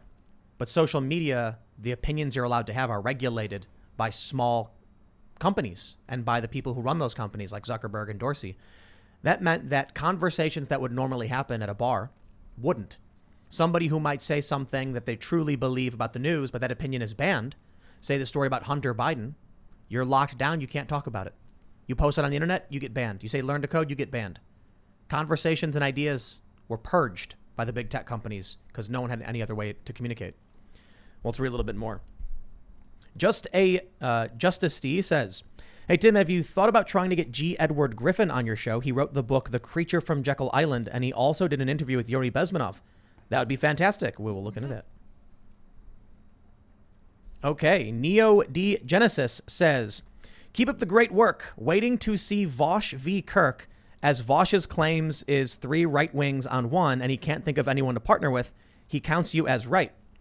Yeah, I think, I'm like heterodox centrist of sorts or whatever. Certainly, I don't like the Democratic Party for basically most of the reasons you've explained what's going on with them. But the Republican Party doesn't do anything either. Party politics is I don't like the busted. Republican Party either. I like the Libertarian Party only now because of the Mises Caucus and because of Dave Smith. I understand having to organize for politics, but I don't know why it has to be like a party. Why it's got to be like, we are here, join us or not. Why can't it just be like we're all saying what we think and you vote for whoever you want? It's ballot access. If you are not a major party, your candidates cannot get on the ballot. There's a very strong restrictions based on your state. Some states are easier, sometimes are very hard. Ever since Ross Perot ran as a third party, independent, got into presidential debate, have you seen any other ones got into presidential debate? Nobody could. Nobody could. It's a two-party system dominating the society. I wish, what if we had like all-American party, huh? That would be cool. But the thing is, so, in New Hampshire and Republican Party that I joined, there are lots of good people are fighting the good fight. And Colorado, they have lots of work to do. So I think it depends on, always respect people. I met Dave Smith. I even asked him questions during Pork Fest in New Hampshire. I put him on the spot. Everybody loved it. And, basically I said that, you know what? If libertarians want to educate people be effective, then we need to do something better and more, something different. Because if a country is becoming today, from an immigrant eyes, we're going down this path so fast, all the freedom-loving Americans somehow have failed. What have you been doing in the past 40 years? You let the radical left control the educational system and indoctrinate our children, our college students, or our Marxists hate their family, hate their country, but they will not move to Cuba. We cannot make them to move. We could ship them. I donate air ticket. I will. Yeah, me too. Yeah, but the thing though, I don't want to. They cannot say where they want to live, but they were just brainwashed. I have offered people. I've had these debates on Facebook where people are like, oh, America this, America that. And I'm like, I mean this genuinely. I would love to do a mini documentary with you. You choose the location. We cover all the costs. We go with you. We don't impose any of our views on you. We just literally say, tell us where you want to go. Show us what you want us to see. Nobody would take up the offer. Could we call it like release the dragon? The idea was most of these people that I argue with don't know anything about these countries they claim. They're afraid to go. And they are afraid to go. They are still living with mom and dad too. So some of these countries I've been to. And so I get in discussion with someone talking about, one country or another, and they say they know what it's like, they know what it is, or it's better, and here's why it's better, or it's worse, and here's why it's worse. And I'm like, I'll pay for your ticket. I'll go with you. We'll film it. And we'll let you guide us, and you'll interview whoever you want to interview. They never want to do it. It's often a lot of decision making is done by feeling. That's a problem, because then when you start to get analytical and explain the past and how the cycles, that it's confusing and it kind of threatens their worldview based on feeling, and they don't have. I've been in that position, so I understand it. I do want to stress though, just for this one super chat, yes, tomorrow Charlie Kirk and Vosh will be here. And I guess Vosh is saying it's 3 right wings on 1 because Ian's right wing. All right. So, like the weirdest thing to made me. it. Are you? I'm the Trojan horse. Yeah, I'm right wing. Let's go. Yeah, so Everybody's always complaining in the chat that Ian's like a leftist or he's like, he's wrong. I'm so glad. But like to Vosh, Ian's right wing. Wow. Dude, I love that guy. Even though we disagree on like all these different things, you know what I mean? He's like a D&D friend of mine from high school. That's as far I as I just go. really hate people to be put into boxes. Don't you think? Yeah, It's that's why I don't all- call myself a I don't want to be put in libertarian. boxes, I feel weird saying I'm a libertarian because I feel like I'm then becoming part of this authoritarian process that's saying this is a thing. No, but little L libertarian. I am like you live in- libertarian, but I'm not a libertarian. I feel weird Right. Yeah. saying. Right. Makes sense. So I just want to say for tomorrow, I think one of the problems of the left is they only learn about this show through memes and out of context clips. And I think, the last time we had Vosh on the show, there were a bunch of leftists actually saying, oh, it wasn't that bad. Tim's actually not that bad. I saw comments where people are like, he's actually seems like someone you'd want to hang out with, but he's kind of dumb. And so it's like, by all means, you can call me dumb. I don't care. But like to lie about what we believe and what we do on the show, like they're, trying to claim that we do far right extremist conspiracy nonsense. Like every article we use is certified by NewsGuard. But I will talk about far right conspiracy nonsense. I will talk about far left conspiracy nonsense because it's fun, and that's how you understand what other people think. They'll say you push the conspiracy. You got to understand it without believing it. So the plan for tomorrow is Ian. I have asked to just try and track the super chats. Yeah. So that we can write down some of the best questions and potential rebuttals.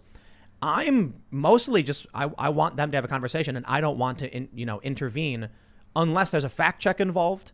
And I want to try and mostly I don't think it's fair if Charlie and I are both yelling at Vosh. I don't agree with Charlie on a lot of things. He's a conservative. I'm more libertarian, but we certainly probably agree on more stuff than I would with Vosh. But I don't want to do a show where it's just like a pile on. So if he says something and he claims it's true and says Charlie's wrong, we'll look it up. And we'll call out who got to call out. When I go to college campuses, lots of times Charlie Kirk's Turning Point USA on that campus normally is my host. They will make a public event. Okay, we have eyewitness of Communist China come to talk to us about her stories, and everybody's welcome. So sometimes I will get the students, especially the students who are in the middle, I would love some people to come to challenge me, ask me questions, or even protest me, right? But it haven't happened yet. Normally, they just listen to my story. Their eyes were really big. They were focused on my pictures and my facial expressions. So I think that, if people just can be calm and listen to each other, respect each other's differences, this country actually can get lots of done. Instead of, I hate you, if you just have a different point of view. I'll tell you, even people that are racist, I don't want to stop them from being racist. That's their worldview, and that is acceptable in the United States. I would like to debate it, but I'm not going to tell you you can't have that thought or that it's bad or wrong. Is that part of free speech anyway, right? Well, I disagree. People need to evolve, and we can't do that if we're shutting each other up. I do want them to not be racist. Well, ultimately, that's my goal is an egalitarian society. Persuade them to. Yes, by understanding their point of view, you have to sympathize and empathize. I have had conversations with some racists, and rather recently, and it's just no logic. You're right. That's why it's hard to change that, because it's fearful, it's terrifying, and it's scary to think like even if I understand them, I might start to think like that. I don't want, but no, that's not how it works. I'll tell you what happened is I had a conversation and I was thinking to myself like, this guy's basically telling me 2 + 2 = 5. Like some of these conversations, I'm just like, wow, they really haven't read this. They don't understand this. They make way too many broad assumptions, and it's detrimental to the success of this country. Like, I get it. 2.4 + 2.4 is 4.8, which rounds up to 5. I understand the logic, but it's not logic. It's not real logic. We got to read some more super chats. All right, it's a misuse of the word logic. People should not be racist. Let's read some more super chats. Mediocre Fisherman says there are more shortages. I work at a metal shop in Wisconsin, and we are having a hard time finding metal. Wow. All right, let's see. Georgiev says, hello, Tim. Get Vosh and one of the Chinese guests you had on last month to get together on the show. I want to see how Vosh will defend his views then. I respect Vosh for coming on the show now for the second time, and there's a few other people who have at first tried to play games to get on the show and then didn't come on the show, but now want to come back on the show. I said, hey, Vosh, come on the show. And he said, okay. And he came on the show, and then we argued, and then people said I was dumb, and then other people said he was dumb. And I was like, hey, man, at least we're having the conversation. I don't hate the guy. A lot of people say disparaging things about him. Like, by all means, I'm here to talk politics, not personal beef. And then when we were trying to put together another show, I tweeted at Vosh something. He tweeted something about critical race theory, and I said, why don't we have you back on the show then? Because he said conservatives don't know what critical race theory is. So we're going to have Charlie Kirk and Vosh on. With a big part of the discussion will be critical race theory, but we'll talk about everything. It might end up going long, maybe. I mean, maybe we'll roll initiative. That's a Dungeons and Dragons thing. Of course. I think that that's why this kind of shows are so important. You give people lots of time to sit down and exchange views. I might disagree with you, you might disagree with me, at least we get each other to listen to each other's views for a little bit, then present your point. Is that, what if you have a great idea, why are you so afraid of talking about it and debating it. Why do you have to use a force to shut them down? I agree. I'm not scared to have the only people there's two kinds of people that I wouldn't want to have on the show. Spammers, people who have nothing to say, like obviously you wouldn't invite them anyway, and people who are just grifting. Like they're obvious behaviors where their intent is to drum up drama and cause problems and just want to, we're not going to do that. I find if you have a really good idea, it's you can listen to other people for hours and let them talk because your idea is so good. You don't need to yell it. You don't need to repeat it. You can wait. Wait, let me finish this, and then you can say it. If as opposed to someone that maybe doesn't really believe what they're saying, so they repeat it over and over, louder and louder, because when you repeat a lie enough times, it does have an impact. I'll tell you one of the challenges that will definitely be for tomorrow is gish galloping. What's that? It's when someone says a whole bunch of things really fast that makes it difficult to actually engage. Yeah. Good call. It's a That's I why it's think good that called gish gallop. we're recording it, which is cool, so you can so rewatch it. Slow it down. Like I don't care for rules in a debate. I think I don't like viewing things as debates. I think we should have a conversation. But I will have to put like a foot down if someone says like 5 points at once. Like 2 + 2 = 5, 3 + 3 is 7, 7 + 12 is 91. And I'm like, stop.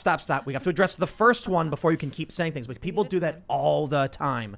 They'll be like, critical race theory is not being taught in schools. It never was. You're wrong about critical race theory. And Marx is right about class. And I'm like, stop.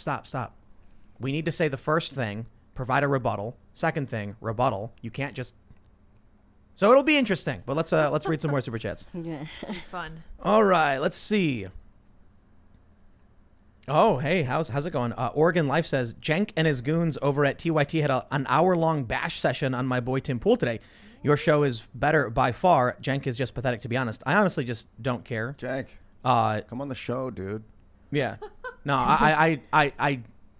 yeah. Actually, I'd be fine with that. I don't care though. Like we did a criticism of the Young Turks, and I said if they say anything, I'm not going to respond because I don't care.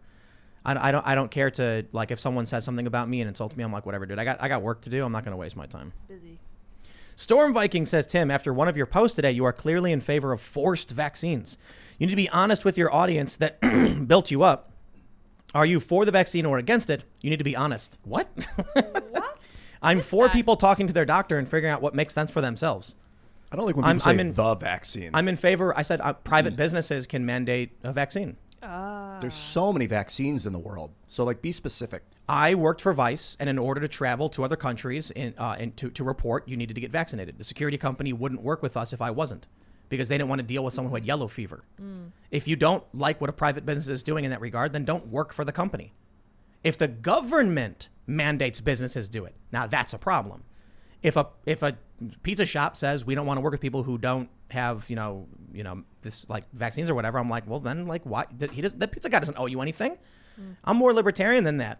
The pizza guy does not owe you a job, and if he doesn't want to hire you, then Get back to personal choice. When I was in China, we had no choice. You just lined up, and they in schools they just boom, boom, boom, boom, boom, give you lots of shots, and no parental rights. But here in this free country, if you're adult, you have personal choice. If you're parents, then you need to make decision for yourself and for your children. You just that's so simple. It's not like either for or against. Respect freedom, respect people's right to choose. I think it's a problem when a monopolistic business starts doing things. I was just thinking that, because then you need to use the government to enforce a negative right, which is you can't force people to fill in the blank. But I'm talking about like, John's Pizzeria. It's got like 10 employees, and he's like, here's what I want. I'm like, John doesn't know you anything. All right, Elizabeth Carmela says, wow, I am enlightened. My father, retired Navy SEAL, used to talk to me about Mao when I was a teenager. I never listened. I didn't understand. Thought it was boring. I am listening now. Time to give Dad a call to apologize. Wow, yeah. Wow, yes.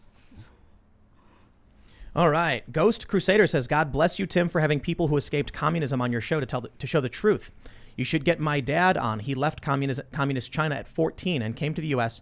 and is a multi-millionaire now. Ooh. Wow. Parents sent him here for fear they would kill him. Yeah. Wow. Good for him. Yeah. Wow. How do we, Ghost Crusaders, I don't know how to get in touch with you. You can look me up on Twitter, follow me, and tweet at me. What's your Twitter? Sour Patch Lids. There you go. That would be really interesting. Yeah. Archangel says, this lady is awesome and very based. Lily. Thank you. Thank you very much. I appreciate that comment.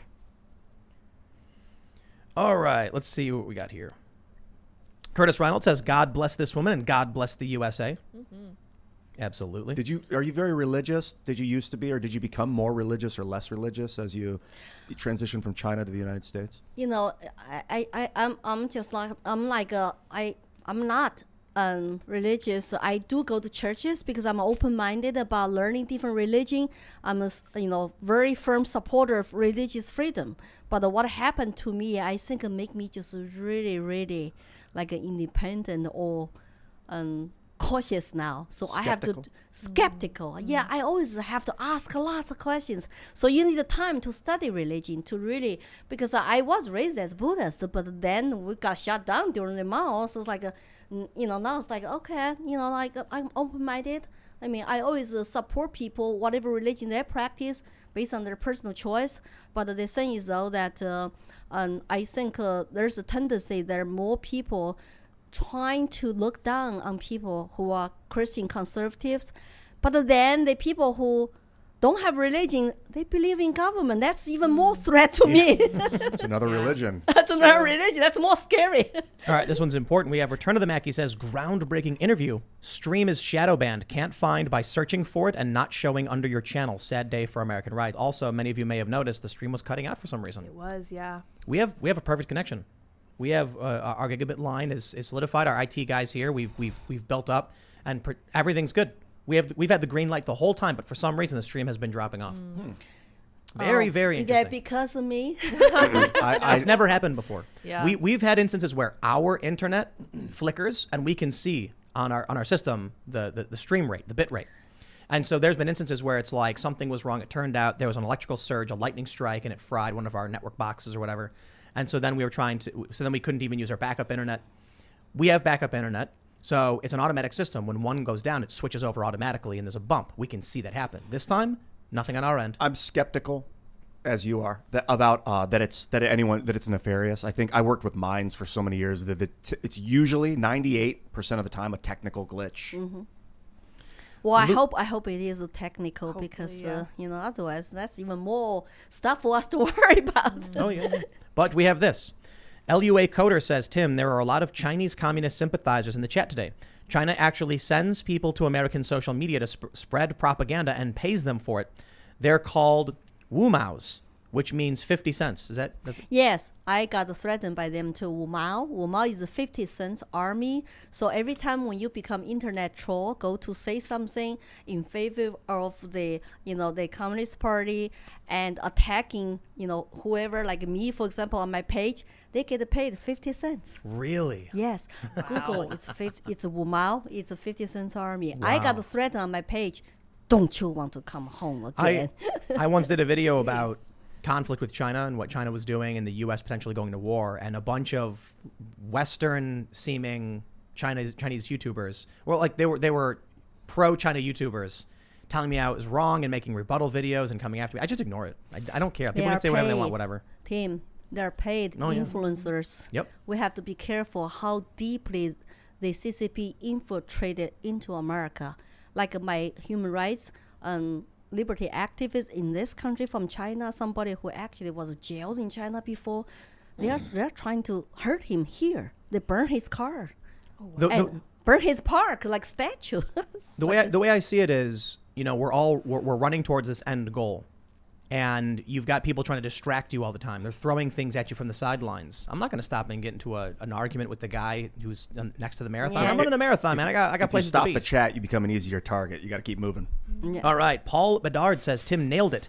Government and corporate executives love and envy the CCP model. The democratic process is an inconvenience for them. The will of the people is irrelevant because they don't respect citizens. They are beneath them. Yes. Scott Olsowski says, I've been a regular viewer for over a year now, and Lily is by far my favorite guest you've had on. Thank you for sharing your story, Mrs. Williams. Hopefully you can enlighten more Americans. Thank you. I will. I will until I die. Jason Van Kirk says, I'm glad I got to watch this one live. I'm sure YouTube is going to take this one down. Well, see. The stream has been dropping off, but we record them all and we put them up on a variety of platforms. So, plus we're going to have a members only segment that's going to be at around 11 p.m. at timcast.com. So go check it out. Laurel says, Lily Tang Williams is on fire. I love this woman. Yes. So much fire. I'm from Sichuan. Too much spicy food. And you were born in the year of the dragon. You told me Yes, before the I'm show. dragon lady too. My husband always tell me, please go focus on liberty. Don't fight with me at home. I love it. What year were you born? 79. What does that make Ian? I don't know. It's every 12 years you have the. I should look you it know. I'm a up. tiger. It's the Chinese. Oh, yeah. tiger. My dad is tiger. Yeah, tiger. What's it called? The Chinese birth? Chinese animal? zodiac. Chinese. Yeah. Zodiac. My husband is a bull, a pig. Ah. So actually, Awesome. according to Chinese zodiac, it's very funny. Dragon and the pig get along. We have been married for 31 years. I am the Love it. goat. Oh, Are you really? You're a That goat? is the greatest of all time. The That's G-O-H. I eat the goat. love it. They do Yes. call me the goat. from time to Yeah. time. I like that. That's awesome. Fran Dredger. Is that pronouncing it right? Dreger? Drescher? I don't know. Lily, do you come to middle schools?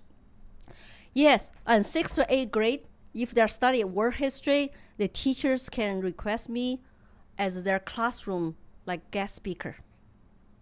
Cool. Lily for Liberty, my Facebook page. There you go. All right, let's see. Machismo Joe, is that how you pronounce it? Machismo? Machismo? Machismo. It's time to start the 2A party, bridge the gap between the left and the right. Call it the Constitutional Party 2. 2A. Lily, was great to hear most of your story. Something kept trying to interrupt the video. It was cutting out every so often. It was weird. And I'm looking at it like our internet's perfect. Everything's fine, yeah. It's not on our end. I can see it. This one's worth a full, clear stream. We do have the recording. Maybe we can make sure people see that on the website or something. So you do have the Well, whole it's- thing. Yeah, we record it. recorded. It'll be on iTunes and Spotify and all that Yeah. stuff. And I think Whole Pandora too. podcast, yeah. Pandora now. Dane Shell says Ian nailed it. Most of the rhetoric is based on feeling. Feelings only run one layer deep. If you go deeper, you run into logic. That's right. People getting That's why our brain it's human beings should have logic and reason. in your stomach. There's a lot of neurons in your stomach. The food you eat can really change your mood and the way you feel. Yeah. But we are human beings, so we have all of that. You know, we do have emotions and feelings too, you know. That's how we got to, calmly talk to each other, respect each other. Yes. Here's a good one. FOMO says, Super Chat just for having this amazing woman on. If 20% of, quote, our side had half of this woman's enthusiasm, there'd be no struggle. God bless you. True. Oh, thank you. That's what I'm saying. If people 100%. were animated, there wouldn't be a question. All right. Wow, let's you see. have awesome supporters. Great Incredible audience, I people. know. So I can't read Chinese characters, so I can't No. read this. A Chinese character? Yeah, I can't read the Chinese characters. From Caraface, I see your super chat, but I can't read. I don't even know how to pronounce it. It just looks like, I don't know where Chinese to begin. characters. Sorry. I have a YouTube Chinese channel, Mandarin. What's the channel? And it's actually called 华人参议, Voice of Chinese Americans. So I'm trying to get the Chinese to be kind of paying attention what's going on in their new country and get involved locally, because we have to focus on what's going on here now. Otherwise, it's kind of dangerous. We all have no home to go because, if we lose America, no place to go. this is a really great super chat. Cletus Curtis says, I know it's a good guest when I'm fighting tears while holding my 300 blackout. Is that a weapon? It's a gun. Yes. Oh my goodness. Wow. You're inspirational. It's truly American. That's the, Well, the because visage of I- liberty. I got a little emotional myself, and I cannot help it. People said you are so passionate, and your passion is contagious. Well, because my memory coming back to me, I cannot help it to be passionate. Well, I guess we need more passion in this country, right? Yes. Yeah. Slensder says, best guest yet. Thanks for finding Dave Smith, his Secretary of State. Yeah. Well, It's great. that'll be on Dave, and but absolutely, get some more libertarians in the house. He's funny, Dave? love him. Great. Oh, he's fantastic. Yeah, I we've met had him a him couple before. times. Yeah, I met yeah. him. Yeah. I thought the Libertarian Party was a joke until I saw what he was doing and what he was talking about, and him and the Mises Caucus, and I think there's a bunch of good people coming in, and they're reinvigorating it. Or Yeah. invigorating it in the first place, I guess. Yeah. Some of my Gary friends. Johnson's cool, but I mean, he was really low energy. Yikes. He was not too bad the first time running. The second time, I don't know what happened. It seemed like he got disillusioned and thought, well, I have no chance. This big, I can't stop the big machine. I'm going to get 1%. This is nuts. So he just started acting like a clown. Like he just started having fun. You know, that's what it seemed like. All right, this is a good one. BlackRock Beacon says, I want this woman to go berate both Congress and Senate on behalf of free people everywhere. She is my spirit animal. Tim, keep bringing on people who have survived communism. Thank you. More need to hear these stories. Absolutely. Yes. All right, let's see. Thank you. Wow, very encouraging. Cameron Terry says, hey, Tim, big fan, but I'd like to ask for a little bit of elaboration. When it comes to the private mandate of something like a vaccination, what happens to the concept of your rights end where mine begin, especially as variable and important as meds? So I think there's got to be medical exemptions. I think they have to be leaning towards lax in that you have to give the benefit of the doubt to the employee, not the employer. However, it's also based on the size of the business. These are really complicated things. I especially start learning about this as I'm like building a business. A business size matters. If a company has less than 50 employees, I really do side with the employer on this one in most capacities. But I do think we need labor rights for a lot of, you can't have scams and stealing from paychecks and things like that. Employees have to have rights. In terms of like a vaccine or a job requirement, small businesses, I think, should have the discretion to run their businesses for the most part as they see fit. I think serving a public accommodation is different. I don't think there should be mandatory vaccines for customers. Employees is different. That employer does not owe you a job, and you don't owe him work or anything like that. That's a deal struck between you both. Do you think that if a company were to create a mandatory vaccine for an employee that took the job before the mandatory vaccine was initiated, that they should, and the person refuses, that the employee should have a payout package when they're released? My personal belief is yes. But I think that would be equitable. But I'm saying personal as in, like, if I ran a business, that's what I would do. Should the government mandate it? Stuff. There's a lot of these questions aren't black and white. And that's one of the biggest challenges, because people will say things like, oh, if you believe this, how do you believe this? And I'm like, because they're two different scenarios and circumstances. And we're dealing with like a granular legal system to figure out the best way to navigate these things. If someone, the way I feel is like, if you're using public space with public plumbing and public roads and access to public fire services and police and all that stuff, then taxpayers should have access to this building, because if you're occupying the space and refusing to service a certain type of person because of some ideological belief, or like you oppose a certain kind of identity group, well, that space could be occupied by somebody else. I don't see us having to accommodate you if you're not going to accommodate the public in return. Employees are different. Like a business choosing to have an arrangement with an employee is like, there's 10 employees of this business in a given month. There's 100,000 customers walking in out the door in a given month. Scale matters. But I don't think it's perfect. I'm not saying that I would say this. To quote Chris Rock in the movie Dogma, I don't have beliefs necessarily, I have ideas. Beliefs are hard to change. Ideas you can change. So clearly when Michael Malice came on the show and started saying a bunch of stuff, I was like, actually, those are really good points. And then I probably moved like a little bit more down a libertarian spectrum because of that. Because your alignment shifted. Definitely, Slightly. because you hear smart people give you good arguments, and then Yeah. It's not just the medical exemption, religious exemption. Also, people who already were infected have antibodies.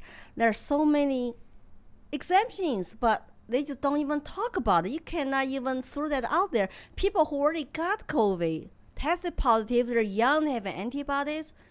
And is that more dangerous actually for them to continue to take another vaccine on top of their, old antibodies? Well, I don't know. I'll say this. People should talk to their doctors, because someone I know actually talked to their doctor, and the doctor said, if you've had COVID too recently, you can't get it, so you need to talk to a doctor. But Right, so it be like a medical decision, like normally between you and your family members and doctors. Yeah. At least government should stay out of it. At least the employer should consider all that kind of exemptions. Religious is a big one. And I can already hear all the leftists laughing and saying, duh, the conservatives who are pro-life. I'm not pro-life. There's a lot of people who are pro-life. I've had a lot of moral arguments, but I've always been, private medical decisions have to be between the doctor and the individual. And when it comes to pro-life and pro-choice, that is a hefty moral conundrum. That I don't have the answers to. So I can only say, I can put it this way. I am not one of these conservatives who have marched around for pro-life. I have always been more libertarian in that regard. So don't bring those leftist arguments here. It bears no purchase. Also, no vaccine passport. This should be consistent throughout the world. Now EU is doing that. It's like, so people cannot even travel to EU, spend money there as tourists anymore? Yeah. It's like, well, the thing is, though, if you make people carry this passport, what else are you going to make people to carry on their cell phone? It's like a little code, track everything. All right, my friends, we are going to have a members only segment coming up, and we're going to talk. We'll probably get into some things YouTube doesn't allow, and this always makes those establishment media types angry that we can have these conversations over at timcast.com. So become a member. It should be up around 11 p.m. or so. You can follow us at Timcast IRL. You can follow me at Timcast. Did you want to, Lily, shout out any social media or your organization or anything? Yes, if you want to write to me and contact me, I have a public page, Lily for Liberty, LILY 4 Liberty. Lily for Liberty sounds very good. And my Twitter is also Lily for Liberty. That's where, I was found by Lydia.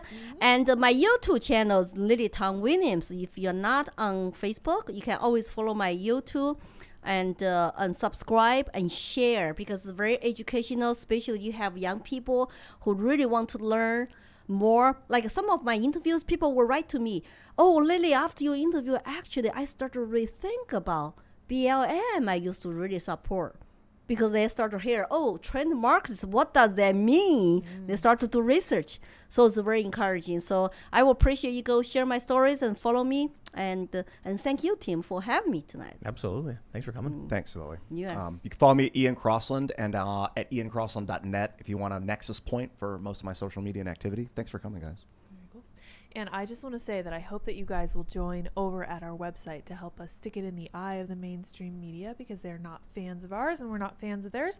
You guys may also follow me on Twitter at Sour Patch Lids as I document the training of my little cat Dip. Today I trained him to sit. He's a very good boy. He's very treat responsive and he's adorable. Join me there.